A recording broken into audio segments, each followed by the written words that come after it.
Alma Pierce raised her glass at her 10th wedding anniversary dinner, trying to smile, while every member of Damon Whitaker's family stared at her like she was a ghost they had been expecting.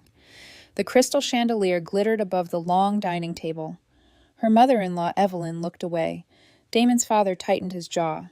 Even Damon's sister stopped pretending to eat. Then Evelyn whispered just loud enough for Alma to hear. After everything. She still doesn't know. Damon's face went pale. Across the table, Dr. Malcolm Reeves slowly opened a blue medical folder and said, Alma, there is a reason they've been looking at you like that for 10 years. If you've ever been made to feel crazy for noticing the truth, stay with Alma's story, because what this doctor revealed didn't just destroy her marriage, it finally set her free. Alma Pierce met Damon Whitaker on a rainy October night in Boston, inside a museum ballroom filled with champagne glasses, black dresses, polished shoes, and people who spoke as if money had taught them how to breathe differently. She had not belonged there. At least that was what she told herself as she stood near a marble column holding a glass of sparkling water because she was too nervous to drink wine. Alma had come as part of a marketing team hired to support the charity gala. She was 28, sharp-minded, soft-spoken, and still humble enough to be surprised. When powerful people remembered her name, Damon remembered. He approached her after her presentation wearing a charcoal suit and the kind of smile that made a woman feel seen before she realized she was being studied. You wrote the donor story sequence, he asked. Alma blinked. I helped with it. You didn't help with it, Damon said, looking straight at her. You gave the whole room a reason to care. At the time, Alma thought that was the most beautiful compliment anyone had ever given her. Damon Whitaker was everything she had been taught to admire from a distance. Educated, calm, wealthy, disciplined. He came from one of Connecticut's old corporate families, the kind whose name appeared on hospital wings, university buildings, and quiet donation plaques beneath oil paintings. His father, Grant Whitaker, ran Whitaker Holdings with the cold patience of a man who never needed to raise his voice to be obeyed. His mother, Evelyn, was known for her pearls, her charity boards, and her ability to make a woman feel small without ever technically insulting her. When Damon chose Alma, people called it romantic. Alma called it unbelievable. He sent flowers to her office. He remembered the name of her childhood dog. He took her to restaurants with candlelight and white tablecloths. He listened when she talked about her mother, who had worked double shifts as a nurse. He told Alma he admired women who built themselves from scratch. You're not like anyone in my world, he once told her. Back then, she thought he meant she was special. Years later, she would realize it had been a warning. The first time Alma met the Whitakers, Evelyn looked her over from head to toe in the foyer of their Connecticut estate. The house smelled like old wood-fresh lilies and money that had never needed to explain itself. So Evelyn said, touching Alma's shoulder lightly, You're the girl from Boston. Alma smiled. Yes, it's lovely to meet you, Mrs. Whitaker. Evelyn, she corrected, though her tone made the name feel like a locked gate. Dinner that night was elegant and brutal in the quietest ways. Alma used the wrong fork once. Damon's sister, Claire Whitaker, noticed immediately and smiled into her wineglass. Grant asked Alma about her work, but not because he was interested. He asked like he was testing whether she had market value. And your family, Grant said. My mother is a nurse, Alma answered. My father passed away when I was in college. A pause moved around the table like a draft. How admirable, Evelyn said. Damon has always had a soft heart for women with difficult stories. Damon reached under the table and squeezed Alma's hand. She didn't mean it that way, he whispered later in the car. But Alma had heard exactly how Evelyn meant it. Still, she loved Damon. Or she loved the version of him who held her when she doubted herself, who told her she was strong, who said his family would come around with time. So Alma tried harder. She learned the names of their donors. She memorized country club etiquette. She wore softer colors because Evelyn once said, bright colors made a woman look like she was asking for attention. She helped Claire plan a charity luncheon even after Claire introduced her to guests as Damon's little marketing miracle. When Damon proposed, Alma cried. Not because the diamond was huge, though it was. She cried because she believed she had finally been chosen by someone who would never make her feel disposable again. Their wedding was held at a private estate overlooking the water. White roses string quartet champagne towers, guests in designer gowns. Alma's mother cried through the entire ceremony. Evelyn did not cry at all. During the reception, Alma noticed something strange. People kept looking at her, not admiringly, not warmly, strangely. Evelyn whispered something to Grant. Claire glanced at Damon, then quickly looked away. An older family friend touched Alma's arm and said, "You're very brave, dear," though Alma had no idea what she meant. When Alma asked Damon about it that night, he kissed her forehead and laughed softly. "You're exhausted," he said. "Big weddings make everyone emotional." That became his answer for everything. "You're exhausted. You're sensitive. You misunderstood. You're reading too much into it." In the first year of marriage, Alma moved into Damon's world completely. She left her apartment in Boston, gave up the noise of the city, and settled into the Whitaker rhythm of quiet luxury. Weekday dinners with investors. Weekend brunches with family. Holiday parties where Alma smiled until her cheeks hurt. She was good at being gracious. Too good. Soon, Damon began asking for help with speeches, then presentations, then donor messaging, then crisis responses when Whitaker Holdings faced public criticism over a failed acquisition. Alma had a gift for making cold things sound human. Damon knew it. "Just look this over," he would say, placing his laptop beside her at midnight. Then, "Can you rewrite the opening?" Then, "Could you come to the meeting?" They respond well to you. "Then I need you there, Alma. People trust me more when you're beside me." At first she felt proud, useful, loved, but slowly her own career became smaller. She turned down a senior position at a Boston agency because Damon said the commute would destroy their marriage. She declined consulting offers because Evelyn said a Whitaker wife should not seem too available for hire. She told herself sacrifice was part of building a life with someone. The strangest part was the way Damon's family watched her. At Thanksgiving, Evelyn would stare when Alma laughed. At Christmas, Grant would pause whenever Alma mentioned future children. At family dinners, Claire sometimes looked at Alma with something close to pity, then covered it with sarcasm. One evening, Alma held Damon's cousin's newborn baby in the living room. The baby curled tiny fingers around Alma's necklace, and Alma felt something deep in her chest ache with longing. Evelyn watched from across the room. "You're very natural with babies," someone said. The room went quiet. Alma looked up. Damon's jaw had tightened. Grant stared into his drink. Evelyn's smile became thin and sharp. Later that night, Alma asked Damon, "Did I say something wrong?" "No." "Then why did everyone get so quiet?"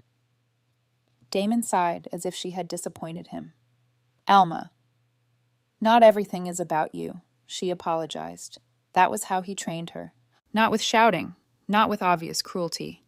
Damon trained Alma through disappointment. A sigh, a pause, a look that said her feelings were inconvenient. Slowly, Alma began apologizing before she even understood what she had done. The subject of children became a locked room in their marriage. At first, Damon said they had time. Then he said the company needed him. Then he said stress was bad for her. Eventually, he began saying things that made Alma's stomach twist. "You know what Dr. Reeves said," he murmured one night. Alma frowned. "What do you mean?" Damon looked away. "Just that pregnancy may not be simple for you. For me." He reached for her hand. "I don't want you hurting yourself, trying to force something your body might not be ready for." Alma remembered the premarital health screenings they had done before the wedding. Damon had handled most of the paperwork because his family doctor, Dr. Malcolm Reeves, coordinated everything. Damon had told her the results were mostly normal, but a little complicated. At the time, she trusted him. After that conversation, trust became a cage. Alma began quietly blaming herself. Every time Evelyn mentioned heirs, Alma's throat tightened. Every time Claire posted photos of friends' baby showers, Alma felt defective. Damon never directly called her broken. He was too careful for that. Instead, he comforted her in a way that made the wound deeper. "I married you, not your ability to give me children," he would say. And Alma would cry against his chest, grateful for mercy she did not know was built on a lie. By their 5th anniversary, Alma had become an expert at disappearing inside her own marriage. She hosted dinners, smiled in photographs, edited. Damon's speeches, remembered Evelyn's preferred florist, sent birthday gifts to relatives who barely thanked her, and stood beside Damon at every public event like proof that he was stable, loyal, and good. But privately, she was lonely in a way that embarrassed her. There were nights she stood in the bathroom with the shower running so Damon would not hear her sob. Nights she stared at pregnancy announcements online until her eyes burned. Nights she touched her own stomach and whispered, "I'm sorry," though she did not know who she was apologizing to. Then, one winter evening, everything almost changed. Alma had gone back into the Whitaker estate after dinner because she had forgotten her coat. The house was dim, except for the library where warm light spilled beneath the door.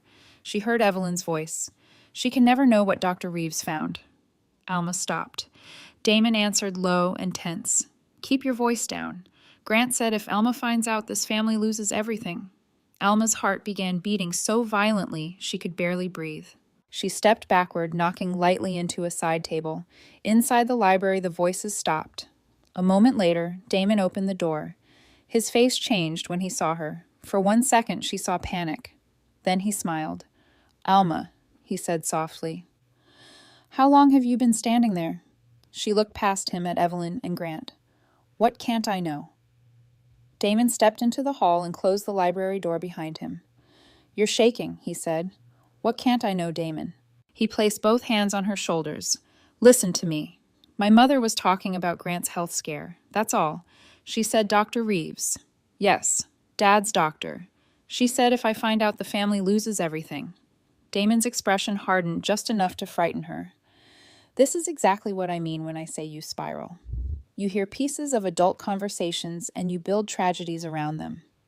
Adult conversations. As if Alma were a child, as if her instincts were misbehavior." Tears filled her eyes, and Damon softened immediately, pulling her into his arms. "I love you," he whispered. "But you have to stop looking for reasons to be hurt." And because Alma wanted peace more than she wanted proof, she believed him, or she tried to.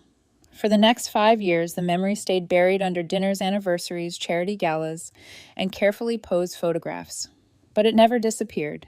It lived inside Alma like a splinter. Every strange look, every unfinished sentence, every time Damon said, "Trust me," the splinter twisted. And on the night of their 10th anniversary, when Evelyn whispered, "After everything," she still doesn't know Alma finally understood that she had not imagined the cage. She had only mistaken it for a home. The silence after Dr. Malcolm Reeves opened the blue folder felt heavier than sound. Alma sat frozen at the end of the long dining table while candlelight trembled against crystal glasses and polished silverware. Outside the enormous windows of the Whitaker estate, rain slid down the glass in soft, crooked lines, blurring the dark Connecticut night beyond. No one moved. No one breathed normally. Damon stood beside his chair, one hand pressed flat against the table so tightly his knuckles had turned white. "Malcolm," he said carefully, "this isn't the time." Dr. Reeves looked older than Alma remembered. His gray hair was thinner now.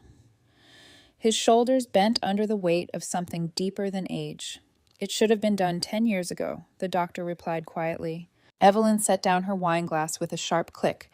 "We are not discussing private medical matters at the dinner table." Alma turned toward her slowly. "My entire marriage was built around those private medical matters." Her voice surprised everyone, including herself, because Alma Pierce had spent 10 years speaking softly inside this family, 10 years smoothing tension before it escalated, 10 years swallowing instinct after instinct because Damon always made her feel irrational for having them. But tonight, something inside her had cracked too deeply to repair with politeness. She looked back at Dr. Reeves. "Tell me the truth." Damon moved toward her immediately. "Alma, you're overwhelmed. We can discuss this privately tomorrow." "No," she said. One word. Simple. Flat. It stopped him cold. For the first time in years, Alma saw uncertainty flicker across Damon's face. Not irritation. Not controlled disappointment. Fear. Dr. Reeves slowly opened the folder. Inside were copies of lab reports, genetic screenings, physician notes, and signatures. Alma's name sat at the top of the first page beside Damon's. Premarital reproductive evaluation. The date punched the air from her lungs. 10 years ago, 1 month before the wedding. I remember this, Alma whispered. You said it was routine. It was, Dr. Reeves answered. Alma looked at Damon. You told me the results were complicated. Damon's jaw tightened. Because they were. The doctor inhaled slowly before speaking. Alma, your results were normal. The room tilted. What? Your fertility tests showed no significant issues. Alma blinked at him, unable to process the sentence. No significant issues. Normal. Normal. The word echoed violently inside her chest. Every night she had cried in secret. Every apology. Every time she had stared at herself in the mirror, wondering why her body had failed her. Normal. Damon took a step closer. Malcolm. The genetic concern Dr. Reeves continued was connected to Damon. Alma turned toward her husband so slowly it almost hurt. Damon's expression hardened. There was a hereditary neurological disorder in the Whitaker family line, the doctor explained. A condition with significant risk of being passed to biological children. Grant Whitaker closed his eyes briefly like a man enduring an inconvenience. Alma stared at him in disbelief. You knew Grant opened his eyes again. This conversation should never have happened publicly. You knew, Alma repeated. Evelyn finally spoke, her voice sharp with frustration. Of course we knew. We were trying to protect this family. Alma laughed. The sound frightened even her. Not because it was loud, because it sounded broken. Protect the family, she whispered. You let me think something was wrong with me for 10 years. Damon moved toward her again, lowering his voice like he always did when he wanted to calm her into submission.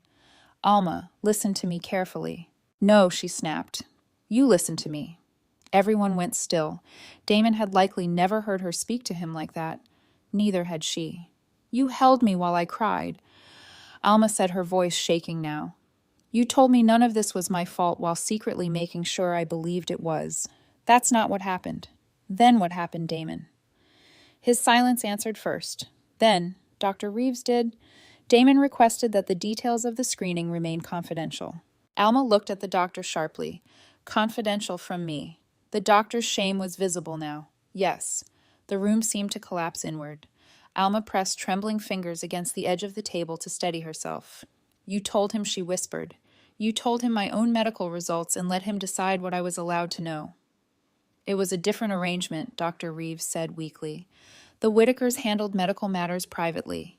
Damon insisted he would explain everything himself. Alma turned toward Damon again. When she asked, When were you planning to explain it? Damon rubbed both hands over his face. I was trying to protect you from unnecessary pain. No, Alma said softly.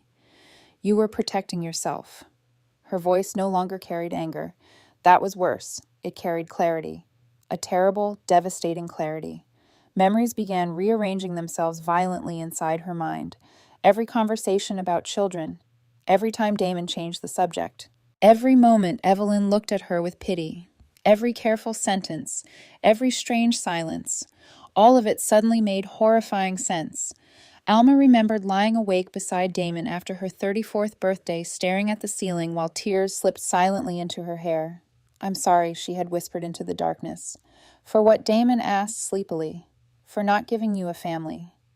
Damon had wrapped an arm around her and kissed her temple. You are my family, he said. And she had loved him more for that kindness. Dear God, the kindness had been part of the lie. Alma stood abruptly from the table. The chair legs scraped sharply against the floor. I need air. Damon caught her wrist before she could move away. The contact made her flinch. That hurt him visibly. Alma, he said quietly, please don't do this here. Do what lose control. The words hit her harder than shouting would have. Lose control, as if her pain were embarrassing. As if her devastation were inappropriate behavior at a formal dinner. Alma slowly pulled her wrist free. You know what's funny, she whispered. I spent 10 years trying to become someone your family could respect. Alma. And all this time, you were the one who should have been ashamed. Evelyn stood up sharply. That's enough. Alma turned toward her mother-in-law. No, she said. Actually, I think it's finally enough for me. Evelyn's lips tightened. You have no understanding of the pressure this family was under. What pressure? Alma asked incredulously. The pressure of honesty. Grant finally spoke again. You are emotional right now. That sentence nearly destroyed her, because that was always how they survived accountability. A woman became emotional the moment she reacted to betrayal. Alma looked directly at Grant. I gave up my career for your son. No one answered. I defended your company. Silence. I sat at charity galas, smiling beside Damon while believing I was somehow broken. Damon stepped toward her again. You were never broken. Alma looked at him with tears burning in her eyes. Then why did you let me hate myself? That question finally cracked something in the room, because Damon did not answer immediately. And in that pause, Alma understood the truth. He had not accidentally misled her. He had chosen it repeatedly, every day, for 10 years. Dr. Reeves swallowed hard and opened another page in the file. There's something else you need to know. Damon's head snapped toward him. Don't. The doctor ignored him. After the initial screening, Damon requested additional notes be added to the internal file. Alma frowned weakly. What notes? The doctor hesitated. Then he handed her the paper. Alma's eyes moved slowly across the typed words. Patient emotionally vulnerable, regarding fertility-related stress. Recommend limiting direct disclosure until stability improves. She stared at the sentence without breathing. Emotionally vulnerable, limiting disclosure until stability improves. Her hands began shaking violently. You documented me like I was mentally unstable, she whispered. No, Damon said quickly. That's not what it meant. You made them think I couldn't handle the truth. I was trying to avoid hurting you. Alma looked up at him, and for the first time in 10 years, she saw him clearly. Not handsome, not brilliant, not protective, cowardly, controlled, careful, a man who preferred manipulating reality over risking discomfort. The realization hollowed her out. Tears slid silently down her face now, but she didn't wipe them away. Damon stepped closer, carefully lowering his voice again. Alma, please. We can fix this. Fix this. As if truth were a stain on the carpet. As if 10 years could be cleaned up quietly before guests noticed. Then Dr. Reeves spoke again, and this time his voice trembled. That is not the worst part, Alma. The room went still again. Damon's face lost all color. What are you talking about? Alma whispered. The doctor looked down at the remaining documents in the blue folder. There was another file. The rain outside intensified, striking the tall dining room windows in restless waves. Inside the Whitaker estate, the silence after Dr. Malcolm Reeves said there was another file felt unbearable. Alma stood motionless beside her chair. Her heartbeat had become strange now. Too slow 1 second, too fast the next, like her body no longer trusted the world enough to keep a rhythm. Damon looked furious for the first time that night. Not nervous, not composed, furious. Malcolm, he warned, his voice low and dangerous. We are done here. Dr. Reeves looked exhausted. No, Damon. You should have been done years ago. Evelyn rose from her chair immediately. This conversation ends now. No. Alma whispered. Her throat burned. No one leaves until I hear everything. Grant Whitaker exhaled sharply through his nose like a man losing patience during a business negotiation. This is becoming hysterical. Alma turned toward him slowly. Hysterical, she repeated. You let me believe I was the reason my marriage never became a family. Grant said nothing, because there was nothing left to defend. Dr. Reeves carefully removed another set of documents from the blue folder. Alma noticed Damon tense instantly. That frightened her more than anything so far. What is it? She asked quietly. The doctor hesitated before answering. 7 years ago, I was asked to perform a confidential paternity verification. The room tilted. Alma frowned, slightly confused. A paternity test? Damon closed his eyes briefly. Just briefly. But Alma saw it, saw the defeat, saw the truth arrive on his face before anyone spoke it aloud. Yes, Dr. Reeves said softly. Alma looked directly at her husband. Why would you need a paternity test? Damon didn't answer. Evelyn stepped forward quickly. This has nothing to do with your marriage. Alma laughed again. A broken sound. Everything apparently had something to do with my marriage except me. Dr. Reeves continued quietly. The child was confirmed to be Damon's biological son. The sentence hit Alma so hard she physically staggered backward. Her hand caught the edge of the chair to keep herself upright. No, no. The words screamed inside her head even though her lips never moved. Damon had a child, a son. For a moment, Alma genuinely thought she might faint, because betrayal was one thing. But this was an entirely different level of cruelty. A child meant time, planning, lies layered on top of lies, a whole second life. How old? Alma asked faintly. 7, Dr. Reeves answered. 7 years. 7 years. Alma's stomach twisted violently. 7 years ago. Chicago. Damon's constant business trips, the late-night meetings, the weekends he claimed investors demanded his attention, while she stayed home organizing charity events for his company. While she sat beside Evelyn at hospital appointments, while she cried quietly into pillows wondering why she could not give her husband a family, her knees nearly gave out. Damon finally stepped toward her. "Alma, listen to me." She recoiled before he could touch her. That visibly wounded him. Good. For the first time all night, Alma wanted him to hurt. "Who is she?" Alma whispered. No one answered immediately. Then Dr. Reeves said carefully, "Her name is Vanessa Hart." Alma searched her memory, and suddenly she saw her. Tall, dark hair, sharp cheekbones, intelligent eyes. Vanessa Hart had worked briefly with Whitaker Holdings years earlier in investor relations. Alma remembered Damon mentioning her casually. "She's brilliant with clients," he had once said. Dear God. Alma's breathing became uneven. "She worked for you," Alma said. Damon rubbed both hands over his face. It was complicated. "No," Alma snapped suddenly. "Don't you dare use that word again." The room froze. Alma's voice echoed through the dining room, raw and shaking. "You lied to me for 10 years. You let me blame myself for our entire marriage while you already had a child with another woman." Damon looked genuinely distressed now. "I never wanted to hurt you." The words nearly made her sick. Alma stared at him in disbelief. "You destroyed me gently," she whispered. "That doesn't make it kindness." Evelyn stepped forward sharply. "You need to calm down." Alma turned toward her mother-in-law, and something inside her finally snapped completely. "Did you know?" Alma asked. Evelyn's silence answered first. Then Grant's silence answered too. Claire looked away. Everyone knew. Everyone. Every holiday dinner, every anniversary, every fake smile, every pitying glance. All of them had known. Alma suddenly remembered a Christmas dinner 6 years earlier when Evelyn handed Damon a wrapped gift and said softly, "You deserve to spend more time with family." At the time, Alma thought she meant them. Now she understood. No wonder Evelyn looked at her like a woman standing in the wrong seat at someone else's table. "You all sat there watching me mourn children I thought I couldn't have," Alma whispered. While his son already existed, no one could meet her eyes now. The shame in the room was thick and ugly, except Damon's shame felt different.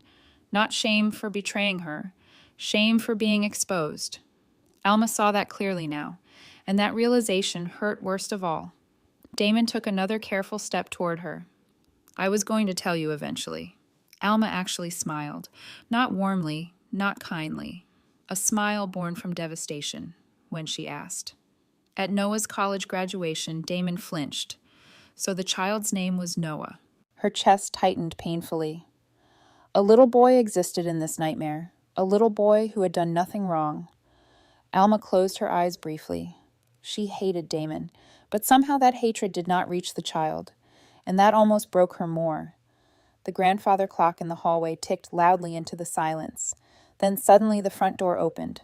Everyone turned. Footsteps echoed through the marble foyer. Evelyn went pale. Damon muttered a curse under his breath. And a woman walked into the dining room. Vanessa Hart. She wore a dark wool coat dampened by rain. Her hair pulled back loosely, exhaustion written across her face. She wasn't glamorous tonight. She looked tired. Human. Beside her stood a little boy clutching her hand. Dark hair, gray eyes, Damon's eyes. Alma's heart stopped. The child looked around nervously at the room full of adults before his gaze landed on Damon. "Dad," he said softly. The word shattered something final inside Alma. Damon immediately moved toward them. "Vanessa? What are you doing here? Vanessa laughed bitterly. What am I doing here? She repeated. I got a call from your mother telling me to come because apparently your entire fake life is exploding tonight. Lower your voice, Evelyn hissed. Vanessa looked at her coldly. No. Then she saw Alma fully for the first time, and confusion crossed her face. Real confusion. Vanessa frowned slightly. Wait. Her eyes moved between Alma and Damon. Then slowly, horrifyingly, realization dawned. You really didn't know, Vanessa whispered. Alma couldn't speak. Vanessa stared at her in disbelief. He told me you agreed to all of this. The room went dead silent. Alma blinked slowly. Agreed to what Vanessa looked shaken now, too. He said you didn't want children publicly because of your health issues. She swallowed hard. He said you preferred things discreet. Alma felt physically ill. Another lie. Another woman manipulated. Another reality Damon had built out of carefully chosen words. Vanessa looked at Damon with disgust growing across her face. You told me your wife understood. Damon looked trapped now, cornered. For the first time in his life, perhaps. I was trying to manage a difficult situation, he said weakly. Vanessa actually laughed. Oh my God, she whispered. You really are a coward. Noah tugged lightly on Vanessa's sleeve, confused by the tension around him. Mom. Vanessa immediately softened for the child brushing wet hair from his forehead.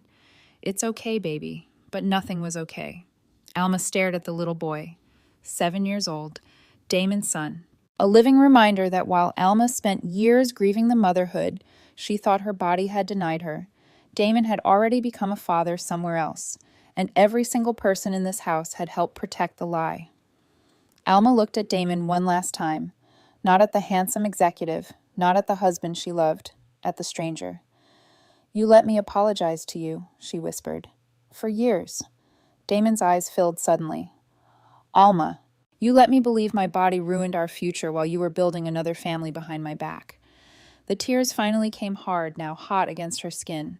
But beneath the grief, something else had begun forming. Not weakness, not collapse. Rage. Cold.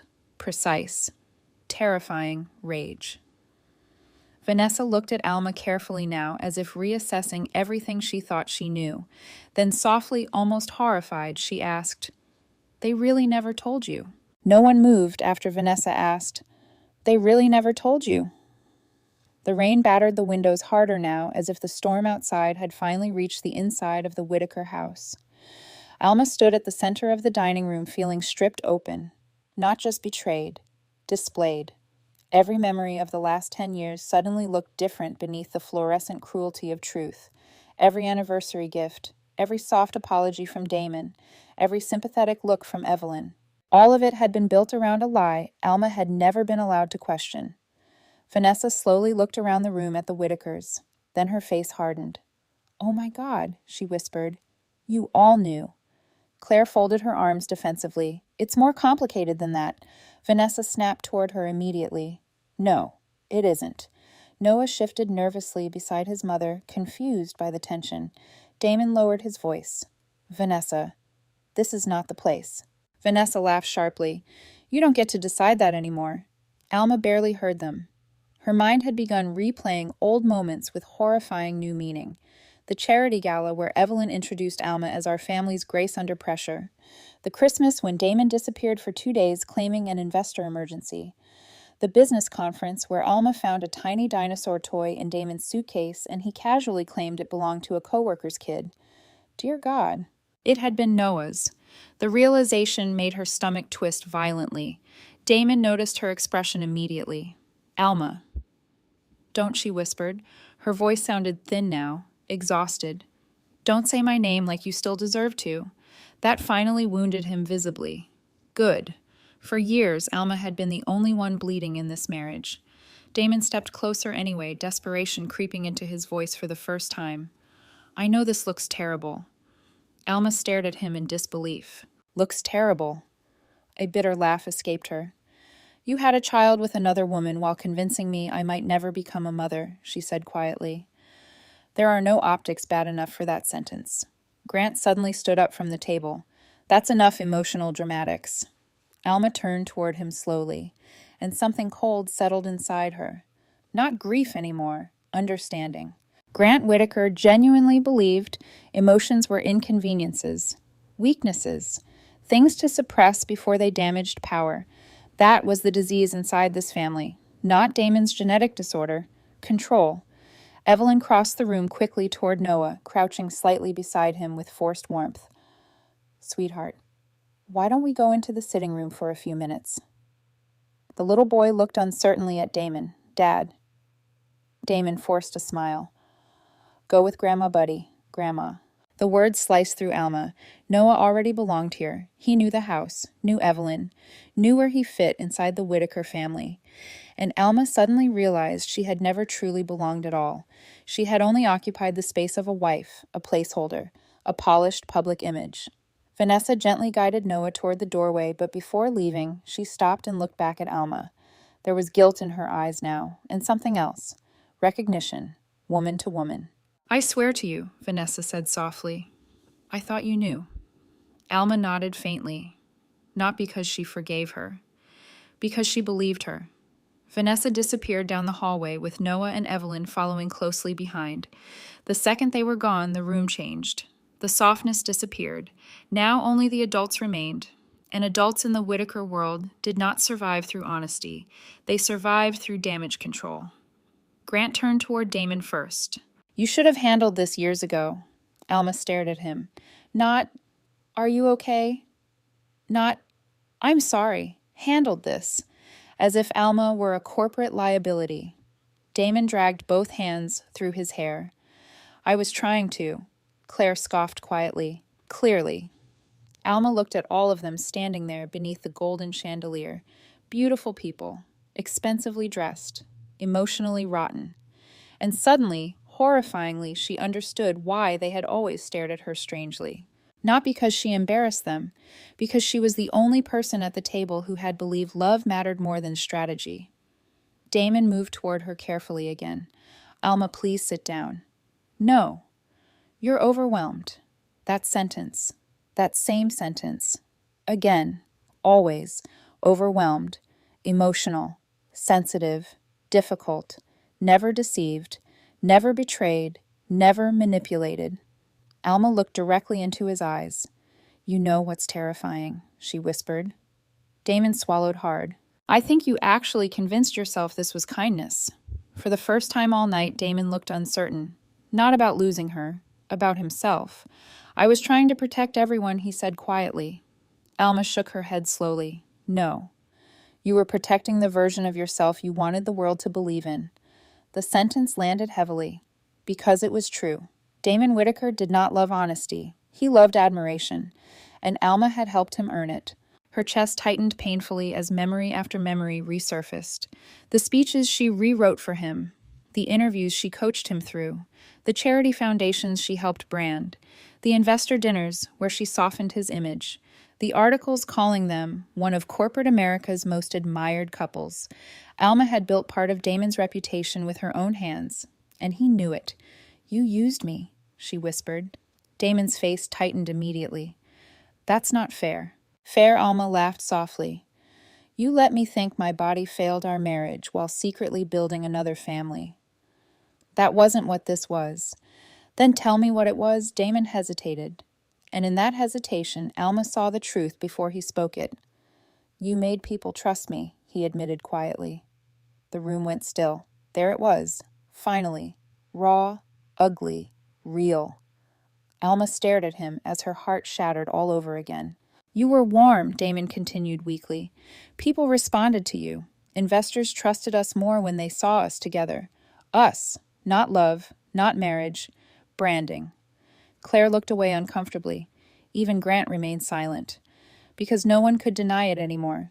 Alma remembered every event where people smiled at Damon differently when she stood beside him. Every article describing him as devoted, stable, grounded. She had been proof of character, not a wife, a shield. Her voice trembled now with quiet fury. "You made me part of the costume." "No!" "Yes," she snapped suddenly. "You dressed me in loyalty while you betrayed me behind closed doors." Damon's composure finally cracked. "I loved you." Alma stared at him, and for one devastating second she believed he meant it. That was the tragedy. Damon probably did love her in the only way he knew how. Possessively, selfishly, conveniently. But love without honesty was just control wearing perfume. Alma slowly sat back down at the table, suddenly exhausted beyond words. Her eyes drifted toward the scattered documents inside Dr. Reeves's blue folder. Paperwork, signatures, dates. Then another realization hit her. Hard. She looked sharply at Damon. All those financial documents you had me sign over the years. Damon stiffened. Alma's stomach dropped.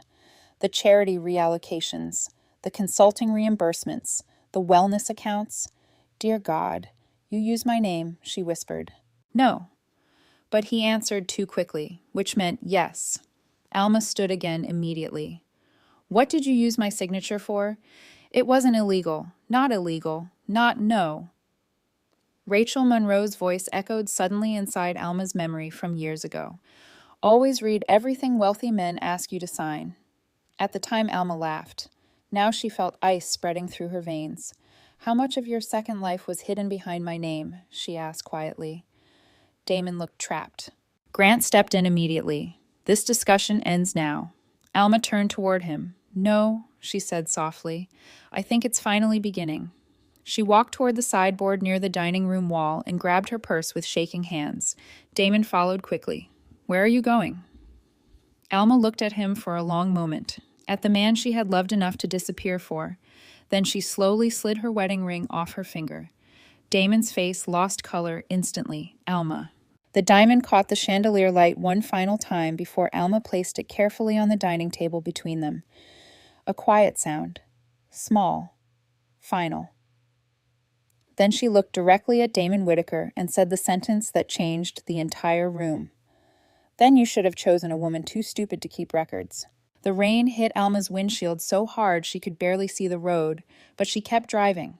Her hands trembled violently around the steering wheel as Connecticut disappeared behind her in blurred streaks of red taillights and wet darkness.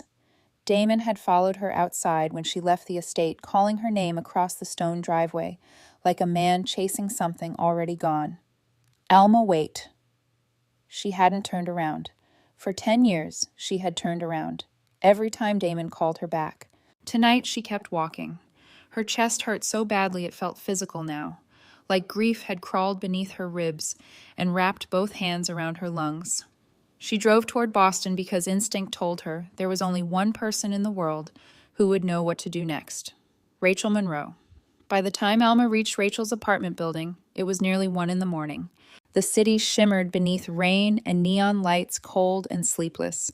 Alma sat in her car for almost 3 full minutes before finally forcing herself to move. The second Rachel opened the apartment door, her expression changed.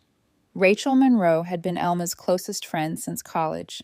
Sharp-minded, brutally observant, and impossible to intimidate, she had built a reputation as one of Boston's most ruthless divorce attorneys before turning 40. She took one look at Alma's face and said quietly, "What did he do?"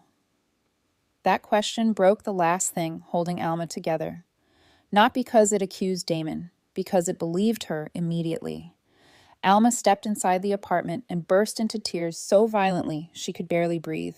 Rachel caught her before she collapsed. For several minutes, Alma couldn't speak.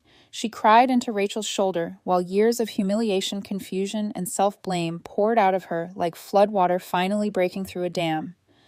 Rachel didn't interrupt, didn't offer false comfort. She simply held her while Alma shattered. Eventually, Alma pulled away, wiping at swollen eyes with shaking hands. "I feel stupid," she whispered.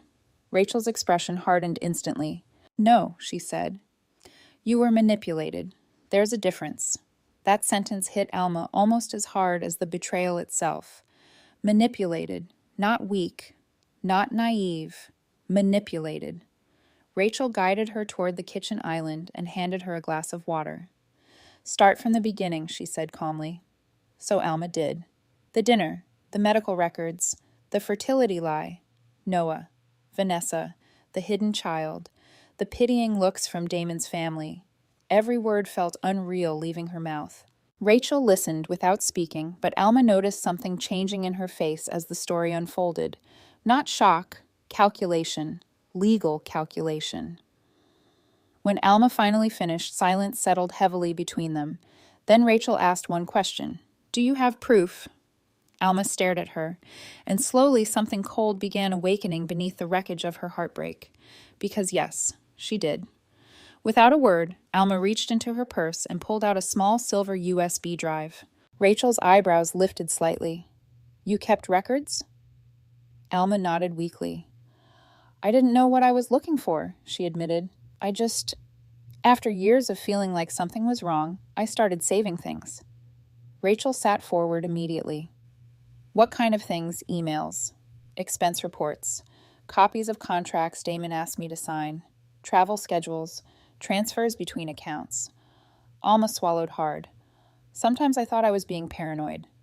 Rachel's expression sharpened. "Women are called paranoid when they notice patterns men benefit from hiding." The sentence settled deep inside Alma. Rachel plugged the USB into her laptop. File after file appeared.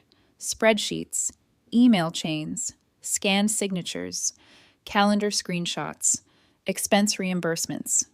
Rachel began opening documents rapidly, her legal instincts moving faster than Alma could follow. Then Rachel stopped suddenly. "What the hell?" Alma looked up. Rachel turned the screen toward her. An email. From Damon to Grant Whitaker, dated 6 years earlier.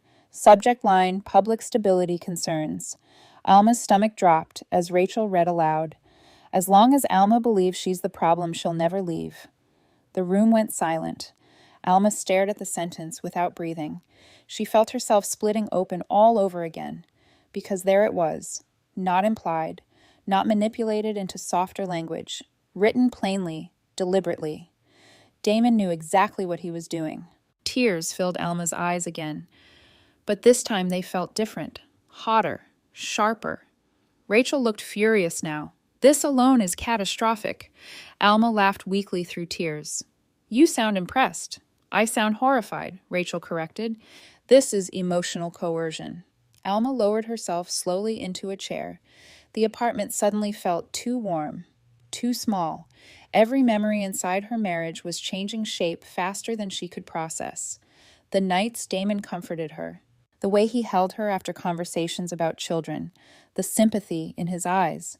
None of it had been accidental. Damon had studied her pain, managed it, directed it. Alma pressed trembling fingers against her forehead. "He didn't just lie to me," she whispered. "He built my entire reality around the lie." Rachel closed the laptop slowly. "Alma," she said carefully, "I need you to understand something very clearly." Alma looked up. "This is bigger than infidelity." The words hung heavily in the room. Rachel stood and began pacing slowly near the windows overlooking the rain-soaked city. "If he used your signature on financial documents tied to hidden payments, there could be fraud exposure. If medical information was intentionally concealed to manipulate marital consent, that matters legally too." Alma looked physically ill.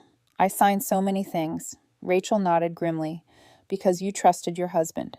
The simplicity of that truth nearly crushed her. Rachel sat back down across from her.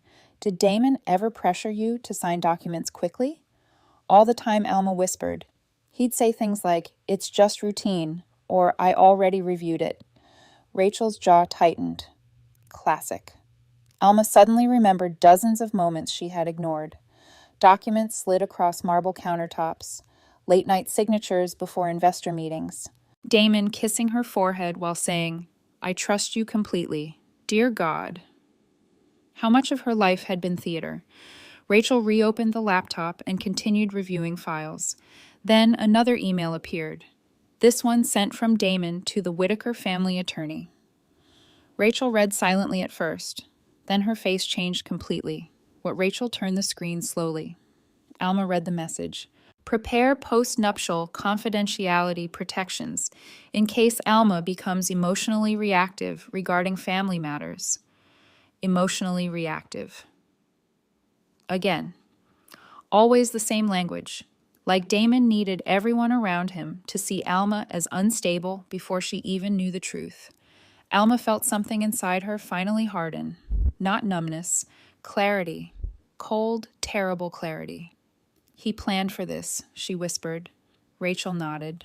He planned for the possibility that you'd eventually discover enough to become inconvenient. Alma stood abruptly and walked toward the apartment windows.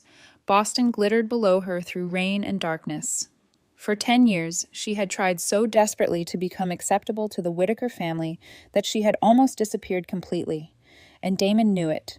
He knew exactly how much she loved him, exactly how loyal she was, exactly how deeply she blamed herself. And he weaponized every part of it. Alma wrapped her arms around herself tightly. "I keep thinking about all the nights I apologized to him," she whispered.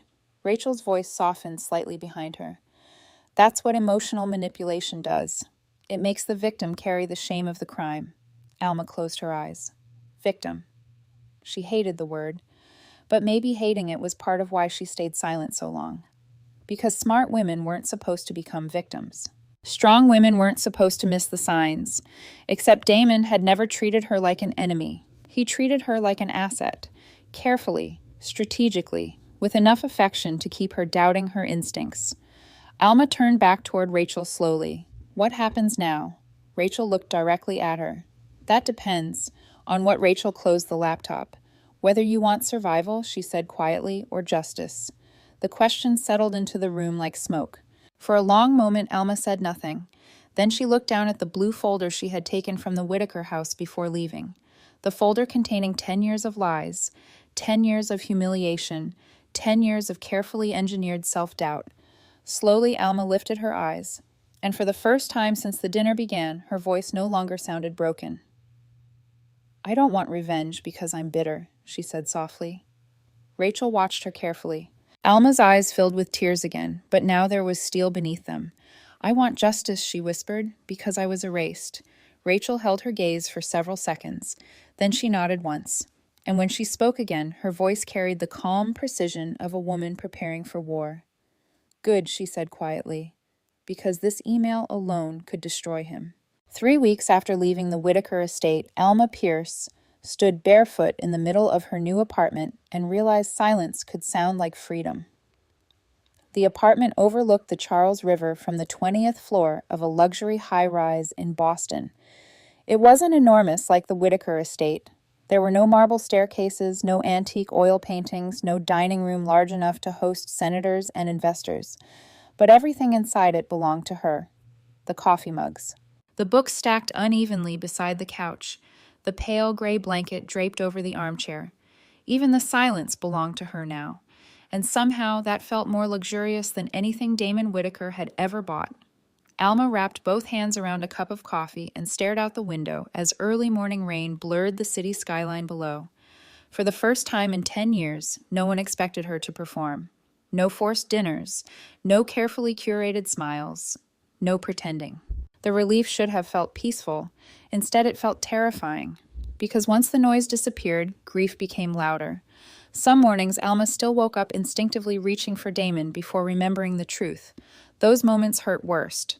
Not the memories of betrayal, the memories of love, because part of her still missed the man she thought existed. And that humiliation sat deep inside her chest like broken glass.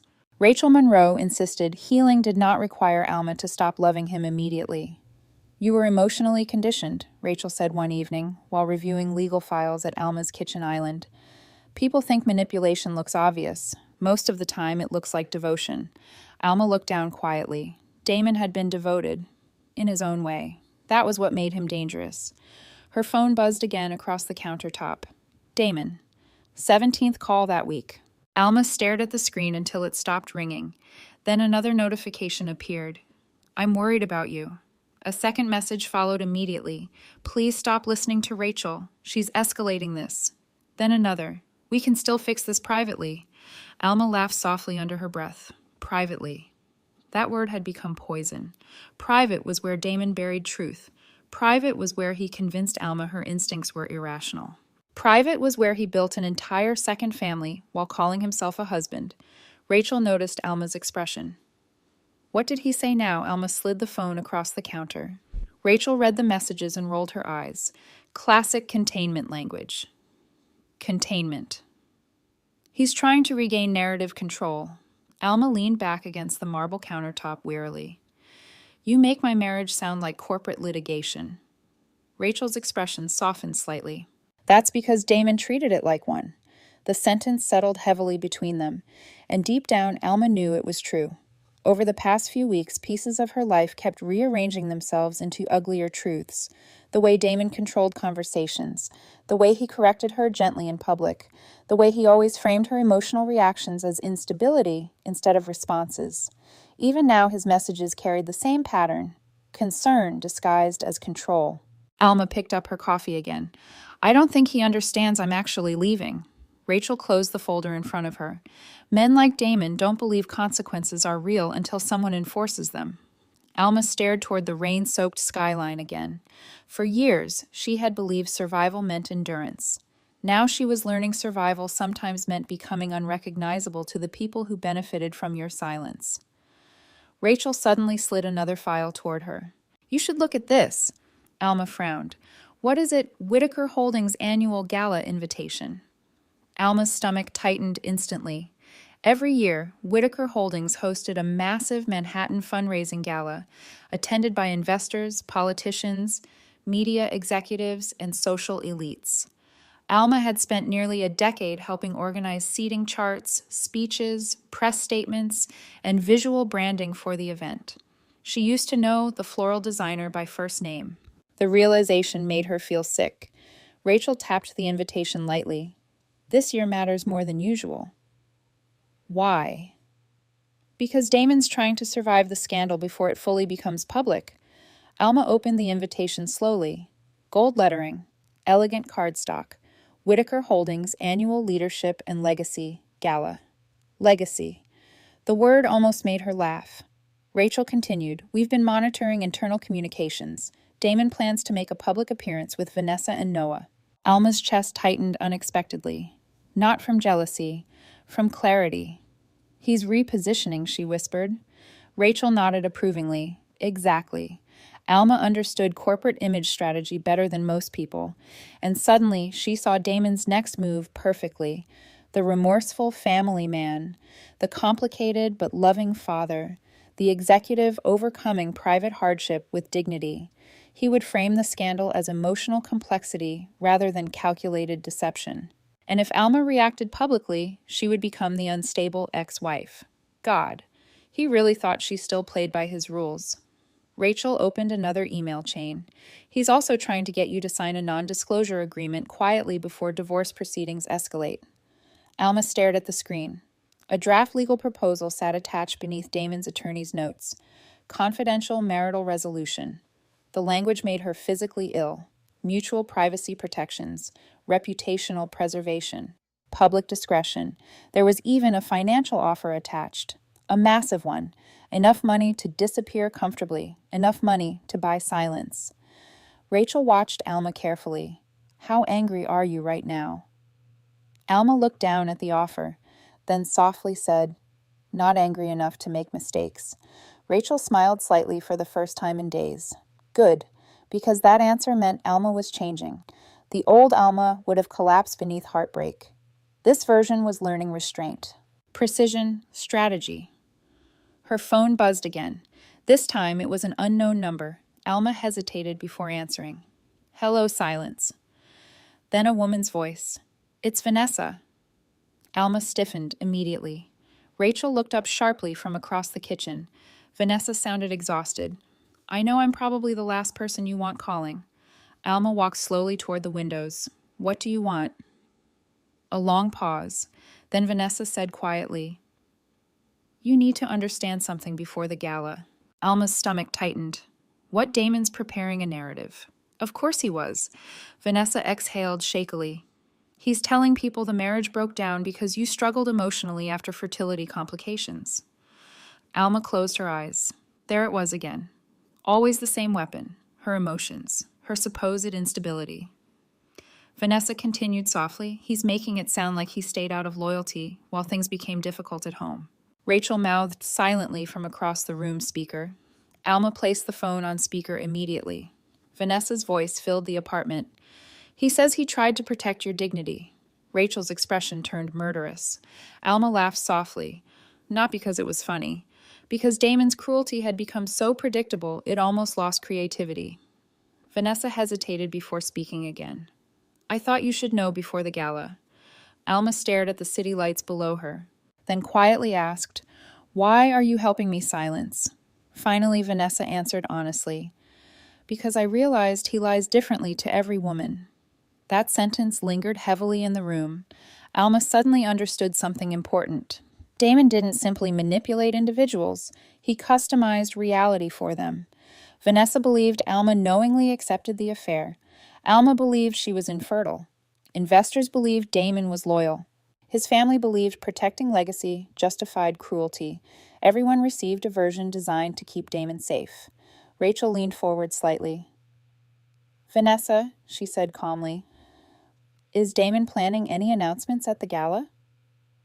Vanessa hesitated. "Yes. What kind? He's introducing Noah publicly." Alma's chest tightened painfully again. Not because of Noah, because Damon would stand on a stage built partly by Alma's labor and reinvent himself using another carefully edited truth. Vanessa's voice lowered. "He thinks if he moves fast enough, he can control the story before you do." Alma slowly lifted her eyes. Rain streaked the glass beside her like tears, but her own eyes remained dry now, controlled, focused. "No," she said quietly. Rachel looked at her carefully. Alma's voice sharpened slightly. "He thinks I'm still trying to save him." The room went still, because they both knew something Damon did not. Alma Pierce was finally done protecting the man who destroyed her. Rachel slowly closed the gala invitation. Then she smiled, coldly. "Good," she said, "because I already contacted someone on Whitaker's board." Alma turned toward her. Rachel's expression became razor sharp. "His name is Julian Cross." Alma frowned faintly. The ethics chairman Rachel nodded. "And unlike Damon, Julian Cross doesn't care about appearances." A slow understanding spread through Alma. The gala. The board. The evidence. Damon thought the night would relaunch his image, but Alma was beginning to realize something powerful. The most dangerous woman in the room was no longer the one begging to be loved. It was the one who finally had nothing left to lose. The ballroom at the Whitmore Grand Hotel glittered like a jewel box built to hide rot. Crystal chandeliers poured gold light over hundreds of guests, dressed in black silk, tailored tuxedos, and diamonds that flashed every time someone lifted a champagne glass. Investors laughed too loudly. Politicians shook hands beside massive floral arrangements. Journalists moved carefully through the room, pretending not to hunt for scandal. Everything looked beautiful. That was the Whitaker way. Make the lie expensive enough, and people stop asking questions. Alma Pierce stood near the entrance for a moment, letting the room absorb her presence. Conversations faltered almost immediately. Heads turned. A whisper traveled through the ballroom like electricity, because no one expected Damon Whitaker's wife, soon-to-be ex-wife, to appear tonight, especially not looking like this. Alma wore black, not mourning black, wore black. A silk gown cut elegantly against her figure, simple enough to avoid spectacle, but impossible to ignore. Her dark hair fell in soft waves over one shoulder, and for the first time in years, she had chosen every detail of her appearance for herself, instead of for Damon's image. Rachel stood beside her in a sharp navy suit, calm as a blade. "You okay?" Rachel asked quietly. Alma scanned the ballroom slowly. Then she saw him. Damon Whitaker stood near the center of the room, beneath the enormous Whitaker Holdings banner, speaking to a cluster of board members. And beside him, Vanessa, Noah, the perfect reconstruction of a family. Damon looked polished, composed, devastatingly handsome in the way powerful men often are when they've spent years practicing control in mirrors. But the second his eyes found Alma across the ballroom, his composure cracked, just slightly. Enough. Alma watched the exact moment panic entered his body. "Good." Rachel leaned closer. "You just ruined his blood pressure." For the first time all evening, Alma almost smiled. Almost. Damon excused himself from the group immediately and crossed the ballroom toward her. People noticed. Of course they noticed. Every person in the room understood tension when wealth stood inside it. Alma Damon said quietly when he reached her, "You came." His voice sounded careful, measured, like he was approaching a frightened animal. Alma looked at him calmly. "You invited me." His jaw tightened slightly. "I didn't think you actually would." "That sounds like a recurring problem for you," she replied softly. "Underestimating me. For 1 second, something almost vulnerable crossed Damon's face. Then it vanished behind corporate charm. We shouldn't do this publicly. There it was again. Publicly. Privately. Always trying to drag truth into dark rooms where he controlled the lighting. Alma glanced around the ballroom. I think public is exactly where your problems began. Damon lowered his voice further. Please don't create a scene tonight. The audacity nearly stunned her. After everything he had done, he was still worried about appearances. Alma studied him carefully. She remembered a time when this man could soften her with one glance, a time when his voice alone could calm her heartbeat. Now all she saw was calculation wrapped in expensive tailoring. You still think I'm the dangerous one? She said quietly. Damon exhaled sharply. That's not fair. Neither was making me apologize for being infertile while hiding your son. His face paled immediately. Even now, hearing the truth spoken aloud unsettled him. Good. Before he could answer, another voice interrupted. Well, Evelyn Whitaker said smoothly, approaching them with a champagne flute in hand. This is unexpected. Alma turned slowly toward her former mother-in-law. Evelyn looked flawless as always. Silver blonde hair, perfectly styled, pearls resting elegantly against her throat, a woman who had spent decades mastering the art of appearing untouchable. But Alma saw the strain around her eyes tonight. The cracks. Alma said politely. Evelyn's smile never reached her eyes. I assumed you'd prefer privacy during a difficult emotional transition. Translation. I assumed humiliation would keep you hidden. Alma held her gaze steadily. I stopped being embarrassed, she said softly, the moment I stopped protecting your son. The sentence landed hard. Damon closed his eyes briefly. Evelyn's expression chilled instantly. You should be careful, she warned quietly. Pain makes people reckless. Alma almost laughed. Because for 10 years, everyone in this family mistook her kindness for weakness, and now they mistook her calmness for surrender. Rachel stepped smoothly beside Alma. Actually, Rachel said pleasantly, clarity tends to make people strategic. Evelyn's eyes flicked toward Rachel with immediate dislike. Of course. Women like Evelyn feared women like Rachel. Women who could not be socially intimidated. Across the ballroom, music swelled softly from the live string quartet, while waiters carried trays of champagne through conversations, pretending not to stare. Alma recognized nearly everyone here. CEOs, donors, board members. She had spent years helping Damon charm these people. She wrote speeches that made him sound compassionate, edited interviews that made him sound humble. She built emotional architecture around a man who privately treated honesty like a threat. And tonight, that architecture was beginning to collapse. A movement near the ballroom stage caught Alma's attention. Vanessa stood beside Noah, speaking quietly with a hotel coordinator. Noah looked nervous beneath the bright lights and crowded room. Alma's chest tightened unexpectedly. Not because she blamed him, because she didn't. The child was innocent, another person shaped by Damon's lies. Damon noticed where Alma was looking. This isn't about Noah, he said quickly. Alma turned back toward him. No, she agreed. It's about what you did to everyone around him. Something flickered in Damon's expression then. Not anger, exhaustion. As if maintaining all these separate realities had finally become too heavy even for him. Alma, he said quietly, I know you hate me right now. Hate, she repeated softly. The word felt strangely inaccurate. Hatred implied passion. What Alma felt now was colder, cleaner. I don't think you understand what you broke, she said. For one brief second, genuine pain crossed Damon's face, and that almost made her angry again, because now he wanted honesty. Now he wanted vulnerability. Now he wanted emotional truth after spending 10 years suffocating hers. A voice suddenly echoed across the ballroom microphone. Ladies and gentlemen, if we could direct our attention toward the stage. The gala presentation was beginning. Guests slowly moved toward their seats as Damon straightened, automatically slipping back into executive posture. Instinct, performance, identity. Before walking away, Damon leaned closer one last time. You can still leave tonight with dignity, he murmured quietly. Sign the NDA. Let this stay private. Alma stared at him, and suddenly understood something terrifying. Even now, Damon truly believed he was offering mercy. That was the tragedy of men like him. They hurt people so elegantly, they mistake control for love. Alma smiled faintly. No, she whispered.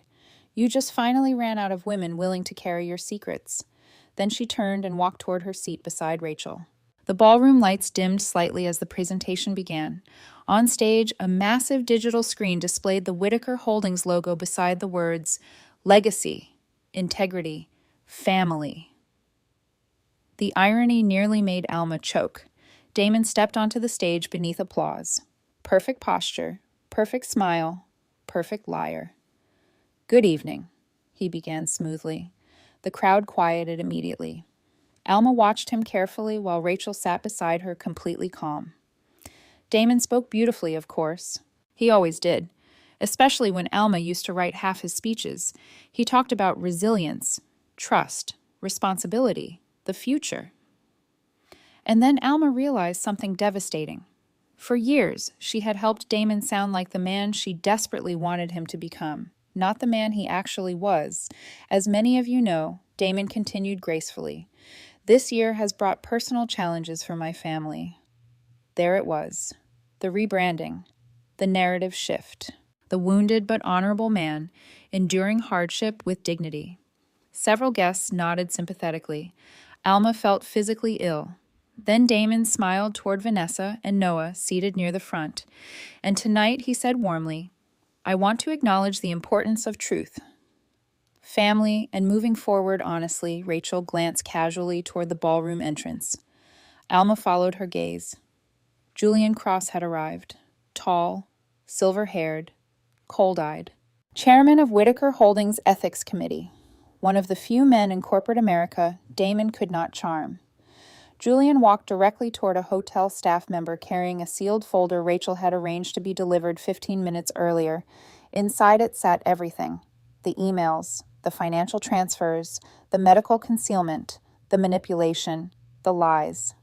On stage, Damon kept speaking, still unaware, still performing. Julian opened the folder, read the first page, stopped walking, and slowly looked up toward the stage.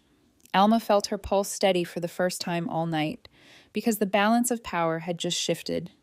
Damon smiled confidently beneath the spotlight. Then suddenly, the giant digital screen behind him flickered. The Whitaker Holdings logo vanished. The ballroom gasped, and across the enormous screen appeared 5 devastating words: Whitaker Holdings Ethics Review initiated. The ballroom exploded into noise. Confused voices rose beneath the chandeliers as guests stared at the massive screen behind Damon Whitaker. Whitaker Holdings Ethics Review initiated. The words glowed cold and sharp against the dark backdrop. Damon froze on stage. For the first time since Alma had met him, he looked completely unprepared. What the hell is this? Claire whispered somewhere behind Alma. Investors began murmuring immediately. Phones appeared in hands. Journalists near the back of the room exchanged looks with the kind of predatory excitement that only public scandal creates. Grant Whitaker stood abruptly from his table. This is unacceptable, he barked, but the room no longer belonged to him. Julian Cross stepped forward from the crowd, calmly carrying the sealed folder beneath one arm. Unlike everyone else in the ballroom, Julian looked completely composed. And that frightened Damon more than chaos would have. Damon stepped away from the microphone quickly. Julian, this isn't the place. Julian's expression remained unreadable. No, he said evenly. The place was 10 years ago. The sentence cut through the ballroom like a blade. Alma remained seated beside Rachel, her heartbeat steady now, not because she felt victorious, because something inside her had finally stopped begging to be believed. Rachel leaned slightly closer. You okay? Alma watched Damon on stage beneath the collapsing illusion of his own perfection. Yes, she said quietly. And for the first time in weeks, she meant it. Hotel staff hurried nervously near the stage while Whitaker executives whispered frantically among themselves. Julian addressed the room calmly. Ladies and gentlemen, due to credible allegations involving executive misconduct, misuse of company resources, and ethical violations connected to Whitaker Holdings leadership, the board will convene an emergency closed session immediately. Gasps moved across the ballroom. Damon descended from the stage, quickly fury, burning beneath his controlled expression. He walked directly toward Alma. People moved aside instinctively. Rachel stood immediately. Damon ignored her completely. His eyes locked on Alma's. "You did this," not shouted, worse, quiet, disbelieving.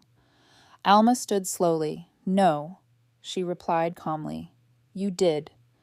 The simplicity of the answer visibly shook him. For years, Damon survived by complicating reality. By turning lies into layered emotional puzzles people became too exhausted to solve. But Alma wasn't confused anymore, and Damon suddenly had nowhere left to hide. "You're destroying everything," he whispered harshly. Alma stared at him. "Everything was already destroyed," she said softly. "I just stopped pretending not to see it."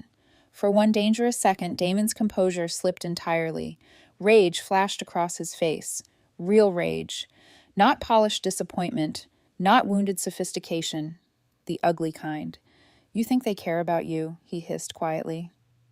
"The bored investors. They'll bury you the second this becomes inconvenient." Rachel stepped closer instantly. "Careful, Damon." He ignored her. His eyes remained fixed on Alma. "You have no idea how this world works."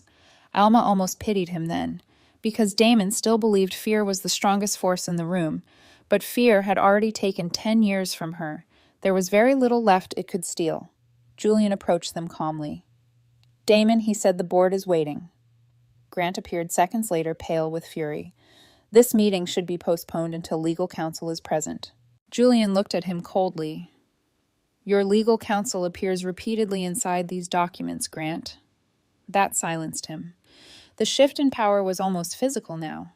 For decades, Grant Whitaker had controlled rooms simply by entering them. Tonight, for the first time, Alma watched people stop reacting to his authority, because scandal terrifies wealthy institutions more than powerful men impress them. Julian turned toward Alma. "Ms. Pierce," he said respectfully, "would you be willing to join the session?"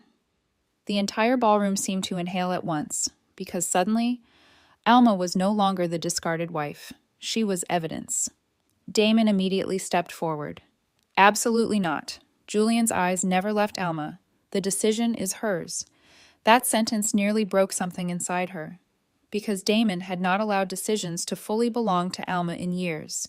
Even kindness had always arrived wrapped in his permission. Alma lifted her chin slightly. "Yes," she said. Damon stared at her like he no longer recognized the woman standing in front of him. Maybe he didn't. Good. The emergency board meeting took place upstairs in a private executive conference suite overlooking Manhattan. The room smelled faintly of leather expensive coffee and panic. By the time Alma entered beside Rachel, several Whitaker board members already sat around the long glass table, with expressions ranging from horrified to furious. No one smiled at Damon anymore. That seemed to affect him more than anything else. Julian took the head seat calmly. "This session is now officially recorded," he announced. Grant immediately interrupted. "This entire situation is being emotionally distorted by marital conflict." Rachel opened a file smoothly. "Actually, we prefer documentation over emotion." "Beautiful." Alma almost smiled. Damon sat rigidly across from her jaw, tight enough to crack teeth. And suddenly Alma remembered every dinner where he corrected her gently, every moment he made her doubt herself, every sigh, every subtle humiliation. She had once thought power looked loud. Now she understood real power often looked like patience. Rachel slid copies of documents across the table, emails, expense transfers, medical correspondence, legal drafts. One board member frowned deeply while reading. These payments to Vanessa Hart were processed through company accounts. Nora Ellis, the forensic accountant Rachel hired, nodded calmly. Yes. Hidden under wellness consulting allocations and executive travel reimbursements. Another board member looked horrified. Jesus Christ. Damon finally spoke. They were temporary arrangements, personal matters. Using corporate funds, Nora corrected. Grant leaned forward sharply. This family has invested millions into this company. Julian's voice remained icy, and apparently used it as a private concealment machine. Silence. Rachel slid another document forward. The email. As long as Alma believes she's the problem, she'll never leave.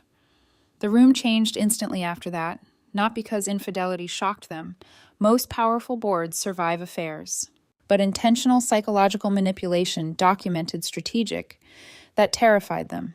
One woman on the board removed her glasses slowly. This was written by our acting executive vice president Damon, finally snapped. It was private communication taken completely out of context. Alma looked at him steadily. What context makes that sentence acceptable? He looked at her then, and for the first time all evening, she saw genuine panic, because Damon realized something awful.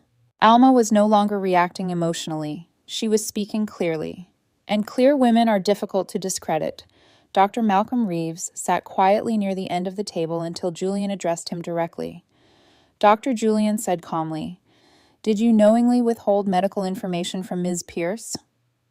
Dr. Reeves looked ashamed. "Yes." "Why?" The older man swallowed hard. "Pressure from the Whitaker family." Grant slammed a hand against the table. "That is a gross exaggeration." Dr. Reeves looked at him tiredly. "No," he said softly, "it isn't." Alma watched the room absorb that. The Whitakers had controlled narratives for decades through wealth, influence, intimidation, and polished appearances. But truth behaves differently once documented. It spreads. One board member turned toward Damon sharply. "You allowed your wife to believe she was infertile," Damon's voice lowered dangerously. "That is an oversimplification." Alma finally spoke again. "No," she said quietly. "That's actually the simplest part." The room fell silent. Alma looked around the table slowly. These people had once intimidated her, men and women worth hundreds of millions, people whose approval she once chased desperately. Now they just looked human, flawed, afraid.